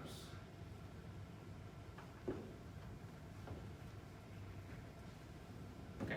One of them is competition, right? That's why the Ming Dynasty could have literally had it all, but they took a step back, right? I'm not saying that's like wrong or anything. It's just that when Zheng He, right, remember that explorer who went around everywhere, they sort of dialed it back, right? Because they didn't need to explore anything more. But these small European states are constantly fighting with each other, like all the time, right? Because they're all trying to just survive. Secondly, we have like not only competition, but we also have the Italian city-states that are able to fund the Renaissance, right? Because of the Crusades. Two very important factors as well as what you mentioned. All right, we're on period 506. We're almost toward the end. We're almost in the modern century. So we're starting out in 1750, Industrial Revolution. Industrial Revolution begins in Great Britain. This is another very important reason why Europe's so big and mighty and powerful. Begins in the 1760s because of geographic resources, right? They have a lot of coal, right? They have access to water, so they can put the wheels on water and they can use that to power some of their factories. They have political stability, right? In the 17 around then. They have early creation of textile industry. Remember, this is before the American Revolution. And they have early textile industries, steel, machines, etc. The cotton gin is created by Eli Whitney a little bit after. There's like other people that are involved, like Richard Arkwright and the Spinning Jenny and so on and so forth. But there's just a couple of things you need to know. This is probably, if you knew one creation, this would be the creation to know. Because the reason why it's so important is that America has had slavery, right? The North is kind of waning off slavery because they have industry, right? The North in America always has had industry. Southern America has not had industry for a very long time. The cotton gin by Eli Whitney creates this demand for slaves because now slaves can go and they can use the cotton gin to pick cotton and use the cotton in a much more efficient manner. So that makes it so that cotton has now become almost an indispensable cash crop for the southern planters, and so they need the slavery not just as a way of life, but as an economic necessity, which is very important for the U.S. Civil War because it's part of their adamance toward keeping slavery. Of course, that's not justification by any means, but it's important to know why they thought that. It spreads to the rest of the world through imperialism, right? In Japan, there's a man named Matthew Perry, right? Not from the Friends show, but Matthew Perry as in Commodore, Admiral Matthew Perry, who goes to Japan and he's sort of just like, hey, open up your borders, and Japan's like, no, and he brings the gunboats, and then they're like, okay, fine. But what makes Japan different is that China resisted this modernization, if you will, right? And you see that the Boxer Rebellion in 1911, right? They continually resist, but Japan just decides, okay, fine, we're going to adopt the ways of the enemy. And this is going to become very important a little bit later on. So the poor are the losers in society after the Industrial Revolution, like even more than they were before, because they have all the labor now, but they don't get equal wealth of success, right? And this creates the idea of communism, right? In 1848, Karl Marx and Friedrich Engels write a book called The Communist Manifesto about this very idea, right? About this idea of the working class, about the people that are controlling everything. If you're interested in that, you should check it out. Communists, for example, were like Soviet Russia, Vietnam, the Chinese, Cuba, Socialist Venezuela. All right, next slide. All right, American Revolution. Now, this is a very, very common topic, right? Everyone has to learn this in elementary school, so we're going to kind of breeze through this. Glorious Revolution. Remember I talked about this? England? Well, there was something called the English Bill of Rights that was passed in 1689.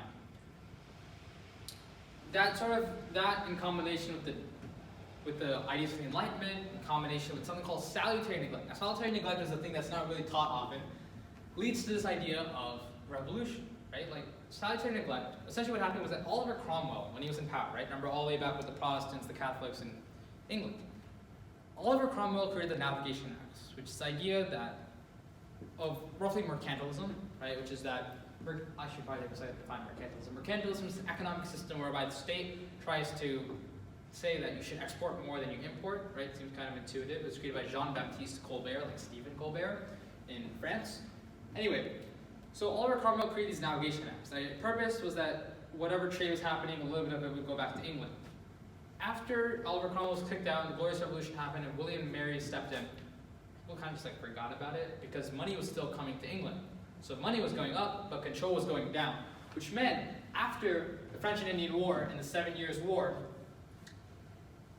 which is a worldwide war, which England ended up winning, but was in part caused by the colonists, or when the colonists started to expand past the Appalachian Mountains. So they kind of just said, oh, you can't really go past, and they also taxed. But what people don't know about the taxing, and this is a very interesting fact, is that the British were actually only asking about 10% from the American colonists, right? Taxes were very low for the colonists throughout. In fact, the British people had been paying so many taxes that they were questioning why would they even pay taxes for a war that was caused by the Americans moving westward when they weren't the ones moving westward, right? Seems intuitive. So the British tried to get some taxes, but time and time again, they just kept on failing. They just kept on having to repeal acts because of salutary neglect, right? Because they hadn't been enforcing their will, and so the colonists had created their own idea of autonomy within the Americans. Things like the Stamp Act get repealed, right? They close Boston Harbor, there's Boston Tea Party, it just kind of escalates. And then we have Thomas Paine, who writes Common Sense. We have George Washington, very famous for crossing the Delaware. We have Thomas Jefferson. We have all these various people that play very, very crucial roles in creating the American Revolution. Saratoga is a battle. It's very important to know. The reason why is because it's kind of the turning point of the war. Initially, the Americans are losing miserably, right? The British are so much more powerful than the Americans. But there's a huge ocean for the British to cover, and the Americans know the land better. So Saratoga, this victory, the French are looking, and the French don't really like the British, right? That's another important thing to know. Throughout history, the French just don't like the British, and the British just don't like the French. So the French are looking, and they're like, maybe we should get involved. And when Saratoga happens, the French say, okay, well, there's a chance the Americans can win, so then they become involved, which we'll pay them back for with D-Day in World War II. And the Spanish helped, but they only helped with supplies. So that led to American victory. That created the Articles of Confederation around the 1783, and that's replaced with a Constitution in 1787, and then a Bill of Rights is added on, the first 10 amendments, as part of the compromise between the Federalists and the Anti-Federalists, right? All sounds familiar? All right, good. Now let's go into something a little unfamiliar, French Revolution. I highly, highly recommend checking this out, because this could be its own 2.5-hour presentation just on the French Revolution. So we're going to be skimming over very, very, very briefly today, even more briefly than everything else. This happens after the United States Revolution in the 1790s. It's partly inspired. The United States, in fact, has a lot of difficulty deciding on whether or not it should become a part of this, right? George Washington, when he leaves, says that people should not become a part of this, but there's the XYZ affair, right, in 1797 with John Adams. There's people that are calling for people to become involved, but they just don't end up getting involved. It begins with Robespierre, Maximilien Robespierre. He's a lawyer. He creates something called the Committee of Public Safety, and this is where the guillotine comes into play, right? The idea of putting it down. It's meant to be a humane way of execution, although it's interesting because it's now meant as an inhumane way of execution. And basically, they just kind of demand freedom, right? We have Louis the 16th and Marie Antoinette, right? Very famous. Turns out she didn't actually say let them have cake. But basically, they just try to like escape house arrest, right? The French had built Versailles at this time, right? Louis the 14th was known as the Sun King. He created the Versailles, which was meant to be like an established palace, right? Very similar to the Japanese when they brought everyone to Tokyo, the nobles, same way the French were trying to do. But they just kind of like wanted freedom because the poor weren't eating. Right? That's a very central thing to understand. The poor were not eating bread, right? Because they didn't have anything to eat, so there was a revolution. Now this culminates in Napoleon taking power. He controls Spain, and then he expands throughout Europe in the height of French power until he was brought down at the Battle of Waterloo. This happens around 1800. Napoleon is a very, very famous person, right? He's very well liked by all the French. And it's actually quite interesting what exactly happens, because there's a couple of reasons why he falls, right? So he just kind of like conquers everything. He instates his own people into power. He sort of controls everything. But he falls because of the British continental system and because he invades Russia. Now, like I said when I was talking about the Mongols, people that invade Russia normally don't get out. Why? Because of the Russian winters, right? Think of Siberia. Think of how cold it is. So Napoleon invades Russia, kind of just like falters. He like returns with like a very, very small portion of his army, becomes greatly weakened. And the British, well, remember the French don't really like the British. So the Napoleon's trying to squeeze the British, right, trying to make them suffer. But the British end up just getting past it with their continental system. So everyone kind of just like fights against Napoleon, right? And when Napoleon finally comes down, France will never again be that powerful, and he's brought down at the Battle of Waterloo, 1815. What's interesting is that he was actually brought down in 1814, and he was sent away, but he escaped that prison, came back. There's a very famous time period known as 100 Days, where he basically just like ran around, got supports, and people were really scared until they defeated him again, and this time they sent him all the way out, and he just wrote his memoirs and died. The Congress of Vienna happens after the Battle of Waterloo. Why is it important? It creates a formal balance of power. Remember this balance of power idea that I talked about from Cardinal Richelieu from France? The slide back a while back where I talked about expiration and all that stuff. This sort of formalizes that idea, right? Everyone's kind of like, no, you have to be fair. You have to like know that there has to be like equal power, and this kind of formalizes that. But the French Revolution, to be honest, doesn't really change that many things. Now we have the Haitian Revolution. This changes some things, doesn't change a lot of things. When the rumors are of the French freeing the slaves in Haiti, there's a man by the name of Toussaint Louverture. He leads the only successful revolution in the world by slaves toward the beginning of the 19th century. They get actually independence January 1st, I believe in 1804 or 1803, but there's economic imperialism. In fact, after they gain independence, keep in mind that Haiti's like 90% slaves, all right? Like, it's almost all the population are revolting. But the problem is that there's economic imperialism imposed by the British, imposed by the French, all these other people, so they kind of end up having to go back to a system of plantations, which is unfortunate. Now we have Latin American independence movements. Now this is like really like detailed, so we're just going to go like really past this. Simón Bolívar, main person to know, he envisions a Gran Colombia. The South American groups united together, but this is not like really like working out. But there's a lot of further revolutions because what happens is that there's like people at like the upper levels. So I should have probably defined this. When the Spanish were coming, they had a strict caste system. There was the Peninsulares, which came directly from Spain. They had the Creoles, which were American-born, like as in North America, South American-born, Spanish. Then they had your mestizos, mulattoes, and zambos, which are like the intermixing of the peoples. Now, the Creole elite are the ones that are launching these revolutions, but again, there's still people down at the bottom, right? Like there's still like other like people that are being oppressed. So those people just like launch revolution, and that just kind of what happens there. Right? As I said, that was just like going way past that. All right, Egypt. Again, they hold off the British for a little bit. The British want to create the Suez Canal, right, in Egypt. Muhammad Ali, not the boxer, manages to hold them off for a little bit, and they expand the empire by involving with the Ottomans. They sought international financing for the creation of the Suez Canal, which was controlled by Great Britain and France for funding. And we're going to move on to Western imperialism and dominance. Right? As I said, that's a very, very brief overview. Now, we have a lot of examples of imperialism, all of these different things. I'm just going to be talking about a handful of these things. This is the time period when Europe becomes very, very powerful from the creation of steamboats, right? They have effective ways to travel, now they have gunpowder, they have weapons, they have all these different things that were caused by the Industrial Revolution, right? So they go to India, right? They create trading posts and they start to gain power slowly. They go to Indochina, right, which is Vietnam. They go to the Philippines, as I mentioned before, the Spanish should go and conquer there. They go to Indonesia, the Dutch East India Company, or the British East India Company with India. They establish spheres of influence in China. They create opium wars, which is where they grew opium in India and sent it to China to get the Chinese hooked on it. They got Japan. Japan is a unique case because they got imperialized, remember, by Matthew Perry, but then they became an imperial power by adopting many of the same things that were used to imperialize them. We talked about the Suez Canal already. We talked about Latin America. We have the Spanish-American War. Spanish-American War is where essentially it happens toward the end of the century, right around 1898. The Americans have a ship, the USS Maine. It sinks around Cuba. So they basically blame the Spanish, and they get into a huge war. It didn't really need to be fought, but what happened was that it created a thirst for American dominance throughout the world. So the Americans got Cuba, they got Guam, they took the Philippines after this war, and that kind of became the beginning of American imperialism. Now, I've left one thing off, and that is the Berlin Conference, and the reason why is because this is one of the most important examples of imperialism. Now, a lot of the times imperialism happened where a country said, okay, I'm just going to show up and I'm going to try and take over the country, right, or the nation, or the group, or whatever. Or other times they try to negotiate, right, the Treaty of Tordesillas, where the Portuguese and the Spanish negotiated over the Americas.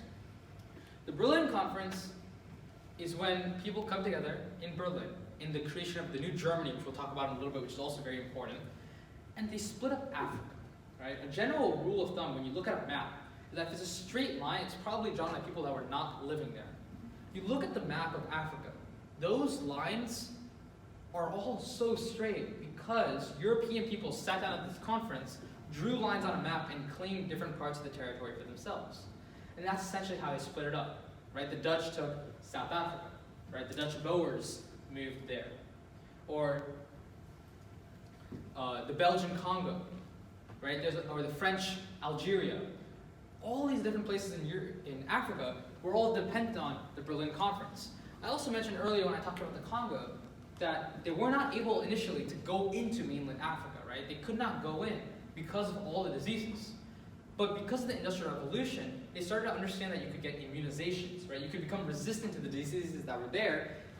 But there are two exceptions that do not become colonized. Liberia is created as sort of like a free slave state. Its capital is Monrovia, right? Named after James Monroe, the American president. And you also have Ethiopia, which just like manages to fight off the Italians, which would actually trigger Mussolini, Benito Mussolini, later on in World War II, and that's why they were so adamant on getting that. So there's so many different examples of Western imperialism, right? But the essential thing to understand that the West begins to imperialize. Why? Because now they have the technical advantage for the first time ever since the fall of the Western Roman Empire. And that was only created by the intense competition. We also have unification of states. We are going to talk about three central examples today. First, we're going to talk about Germany. Germany unifies in 1871. After the fall of the Western Roman Empire, there's a lot of Germanic tribes, right? Remember the Holy Roman Empire? The small group that was neither holy, not Roman, not an empire. 800 small states. One of these states is Prussia. And no, that does not mean a part of Russia. No, it actually means Germany. There's a man by the name of Otto von Bismarck. In the 15th century, or actually in the 1500s, there's a man by the name of Niccolò Machiavelli, who wrote a book called The Prince.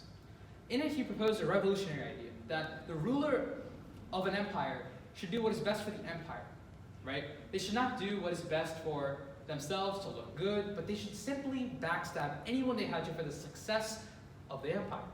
And that's who Otto von Bismarck was.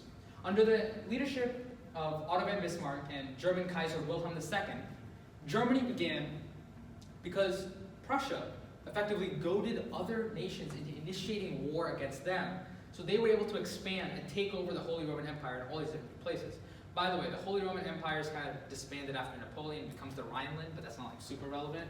But anyway, essential thing, Germany becomes really, really powerful.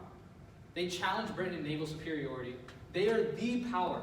In fact, Otto von Bismarck predicts the creation of World War I due to Germany back when he's still in power. Now, this is another important thing. Just like I talked about with the Romans, going to the Byzantine, going to the Ottomans, going to Turkey, Germany goes from the creation, the unification of Germany in 1871 to World War I, to the Great Depression, to World War II, to where it is now. Next we have Italy. Italy unifies in 1861, very similar process to Germany, just 10 years before. They do kind of the same thing. They have a couple of different places, like the Kingdom of Sardinia. There's two different groups of people that go from the north and south. What you need to know basically is that they come together and they just decide to create one unified Italy. We also have the United States, the Civil War. Now, there's a lot of things about the Civil War, and I could talk about this itself for 2.5 hours. But essentially, Civil War fought over slavery, right? You have the North, you have the South. You have a lot of generals. The North had almost all the advantages except for the generals, right? The South had Robert E. Lee, who was a very, very good general.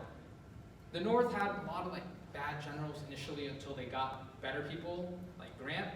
But initially, the South was winning. Then the North came in with their Anaconda Plan. They went all the way around the South. They almost crushed them. And after that, it becomes important because, not only because slavery is gone, but because it becomes the United States, right? Before the Civil War, the United States wasn't seen how we see it today. It was seen as these United States, right? That's especially important because just like how with the other states, it started to become unified, the idea of a nation and a state whereby you belong to a group of people is starting to evolve and emerge. All right, before we go into the next section, here are some questions. In the U.S. Civil War, the Emancipation Proclamation was passed freeing all slaves, right, by Abraham Lincoln, 1863. After the war, the 13th, 14th, and 15th Amendments are all passed by the Radical Republicans. Why did these amendments need to be passed, right? In essence, the 13th Amendment outlawed slavery, except in cases of criminality. The 14th Amendment established due process and citizenship, and the 15th Amendment tried to establish some voting rights.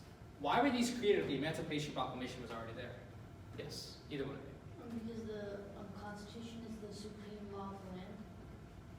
But it's coming from precedent. Like, they're already free. Why is there amendments? Seems kind of redundant. Because the slaves are free, but they're not necessarily citizens yet, so they need to give them the rights. 14th Amendment redefines that, right? It says that if you're born in America, you're a citizen. So those slaves are citizens.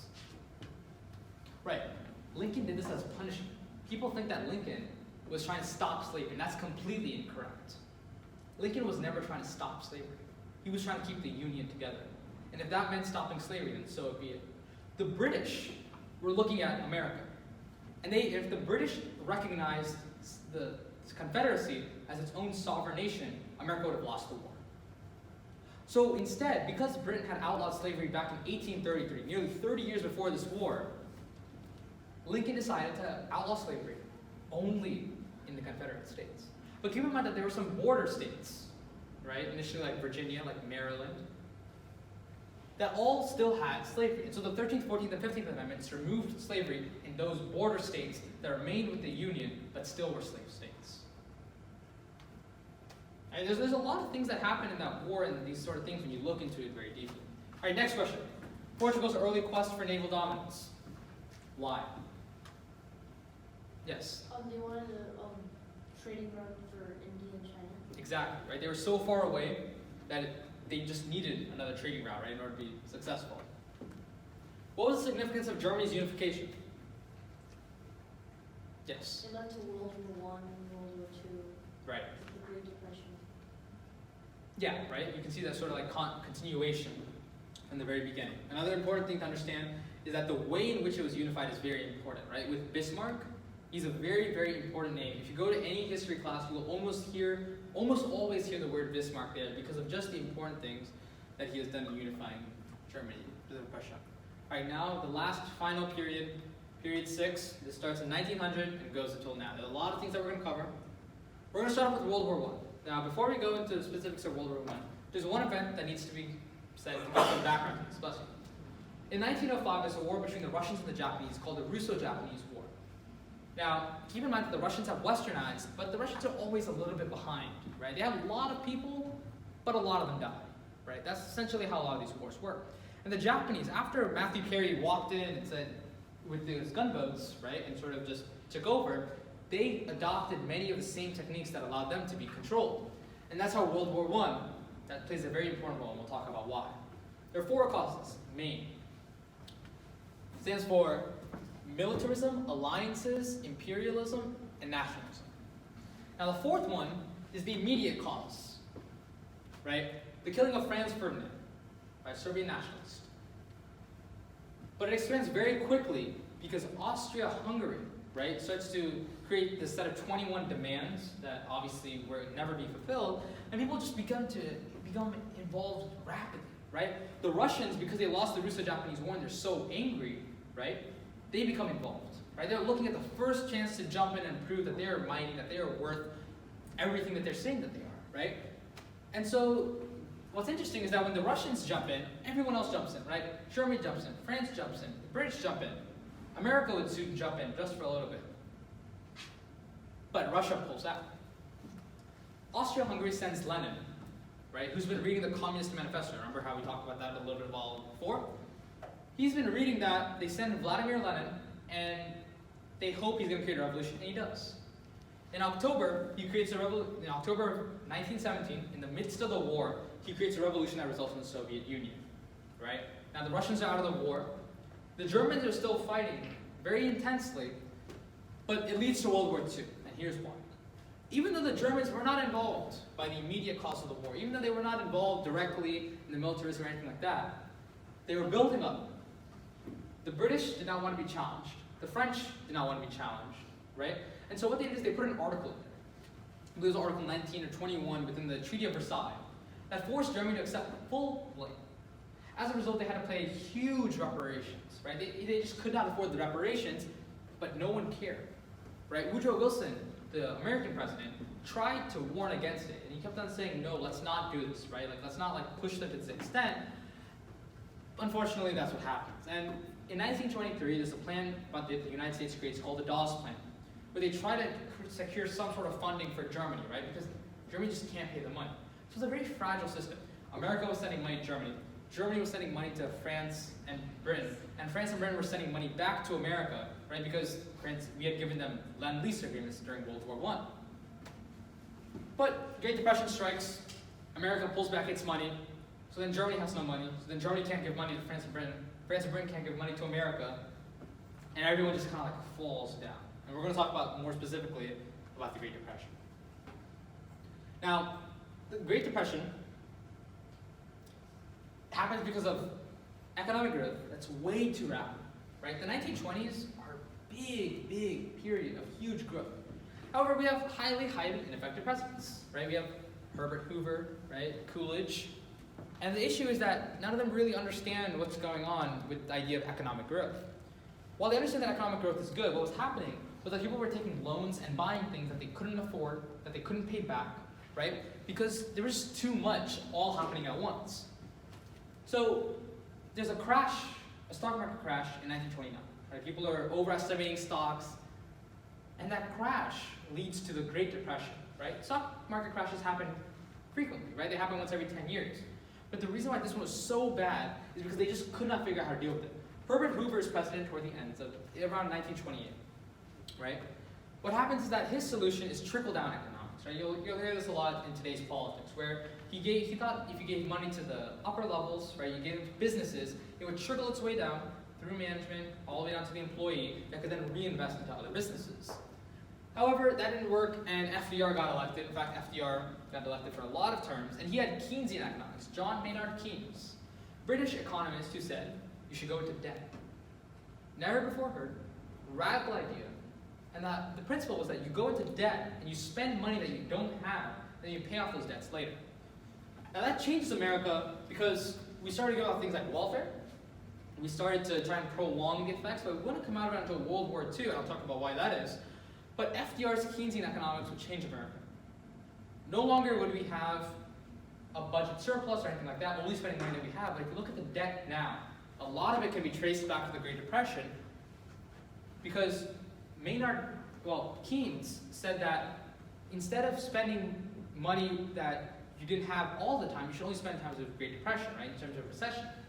But unfortunately, America spent a lot of money when we didn't really need to, when Keynes would actually recommend saving it, and that's part of why our debts are huge.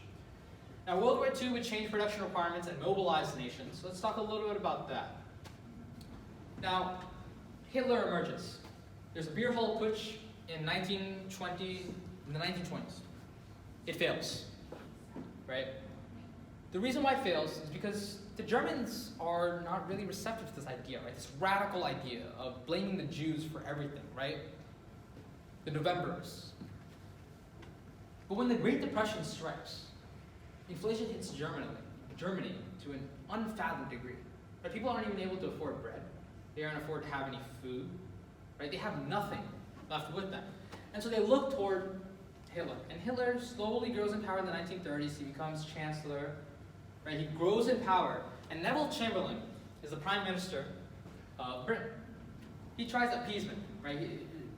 Hitler says at the Munich conference in 1938, I want Czechoslovakia, right, which is a little area in Europe. And Chamberlain says, okay, but then Hitler takes Czechoslovakia, and then he takes Poland, right, a little strip of Poland connecting them to the sea. And so then Winston Churchill comes into power, and everyone declares war quickly after this attack on Poland. Now, Britain is trying to hold off, right? The French fall. There's constant bombings, right? These bombings are very, very famous. The Royal Air Force, the British force, tries to hold off the Germans as long as they possibly can. And the Soviets, in fact, sign an initial pact with the Nazis until they are betrayed, and then they fight. So the fronts begin to emerge after the Soviets are betrayed. In the center, you have Germany. Toward the east, you have the Russians, the Soviets that are pushing and fighting this way. You have the French, the Americans that are pushing this way. And then from the south, you have in Africa a lot of battles, such as El Alamein, which we'll talk about in just a second. El Alamein was a very important battle. It happened, I believe, in 1943. And it was kind of like the turning point in North Africa, right? There's a German general named Erwin Rommel who was pushing forward and pushing downward into Africa. Now, General George Patton managed to push back, and when he pushed back in North Africa, at the same time, America and the French were pushing this way toward Germany, and the Soviets were pushing as well. So everyone started to push together, and we started to push back in Midway against Japan, right? Japan had also declared, and then there was Stalingrad, Normandy, right? So many different battles that are happening all at once. Another important thing to understand that all this time, while Mussolini is leading a fascist Japan, while Germany is being led by Hitler, we have the Holocaust. And this creates a call for Zionism. Remember the Jews? All the way back with the Romans, they were spread throughout Egypt, right? Now, the problem is that Hitler blames the Jews for Germany's suffering through the Great Depression. So he kills a lot, right? 6 million Jews out of the total 12 million, including other subgroups. And this leads to a man named Theodor Herzl who called for Zionism. In other words, creating a Jewish state that would be known as Israel in the Middle East. And so that happens, and the British sort of just like kind of push the Israelis back, but they forgot about something, right? There's already another group of people living there called the Palestinians, right? And that was a huge source of conflict. There were so many different wars that were fought after Israel gained independence in 1948 throughout the area, all by neighboring regional states that were all Arabic against the Jewish Israelis. So that is a big reason, like leading up to the conflict in the Middle East, right? Which is another very important thing to understand, going back all the way to the Romans. Now we're going to go to the fun part of China, communism. Mao Zedong is trying to lead, but he's behind something known as the Kuomintang. In 1911, the Qing dynasty, remember the Qing dynasty with the Manchus, the foreigners from Mongolia? They fall because they're refusing, unlike Japan, to modernize. Because of this refusal to modernize, right, there's a lot of different rebellions, such as the Boxer Rebellion, right, which is where there's a society of harmonious fists, where they literally tried to box against the Westerners, but they ultimately failed. And so the Kuomintang can come in and take control. Now, Mao Zedong is behind, right? He's sent on a great run through China. But after World War II in 1949, manages to take power, setting the nationalists to Taiwan. After he takes power, there's the Cultural Revolution. It was proclaimed as an effort to try and remake China, but it was a serious, significant failure that led to the deaths of many, many people. Now, China's still communist today. They have many authoritarian policies, but they're much more open market than they once were. These things still continue today, right? And it's important to recognize that that's part of what helped it grow as an economy, because it was able to stay centralized while all these other nations and areas were not. But incidents like Tiananmen Square in 1989, where tanks came in and literally stopped peaceful protesting, and surveillance and control still remain. Next, we have the Cold War, so I'm going to speed through this. We're going to have, after World War II, we have the Soviets that are trying, and the Americans, and the British, and everyone's trying to determine what to do with Eastern Europe, right?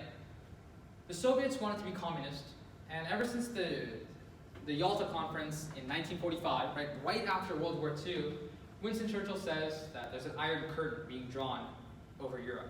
And while neither power fights, because the United States used the atomic bomb against Japan, and so everyone has almost mutually assured destruction, Berlin is also split, and there's a lot of tensions that will continue with many proxy wars fought.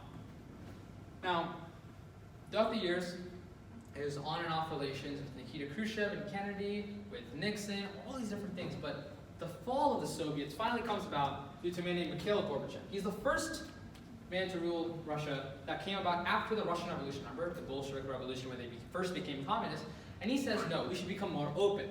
And so he embraces two policies, perestroika and glasnost, openness with capitalism, that eventually leads to the Soviet Union's breakup in 1991. Now, what's also interesting to know is that if you look today at Vladimir Putin, you can trace back that history to this man.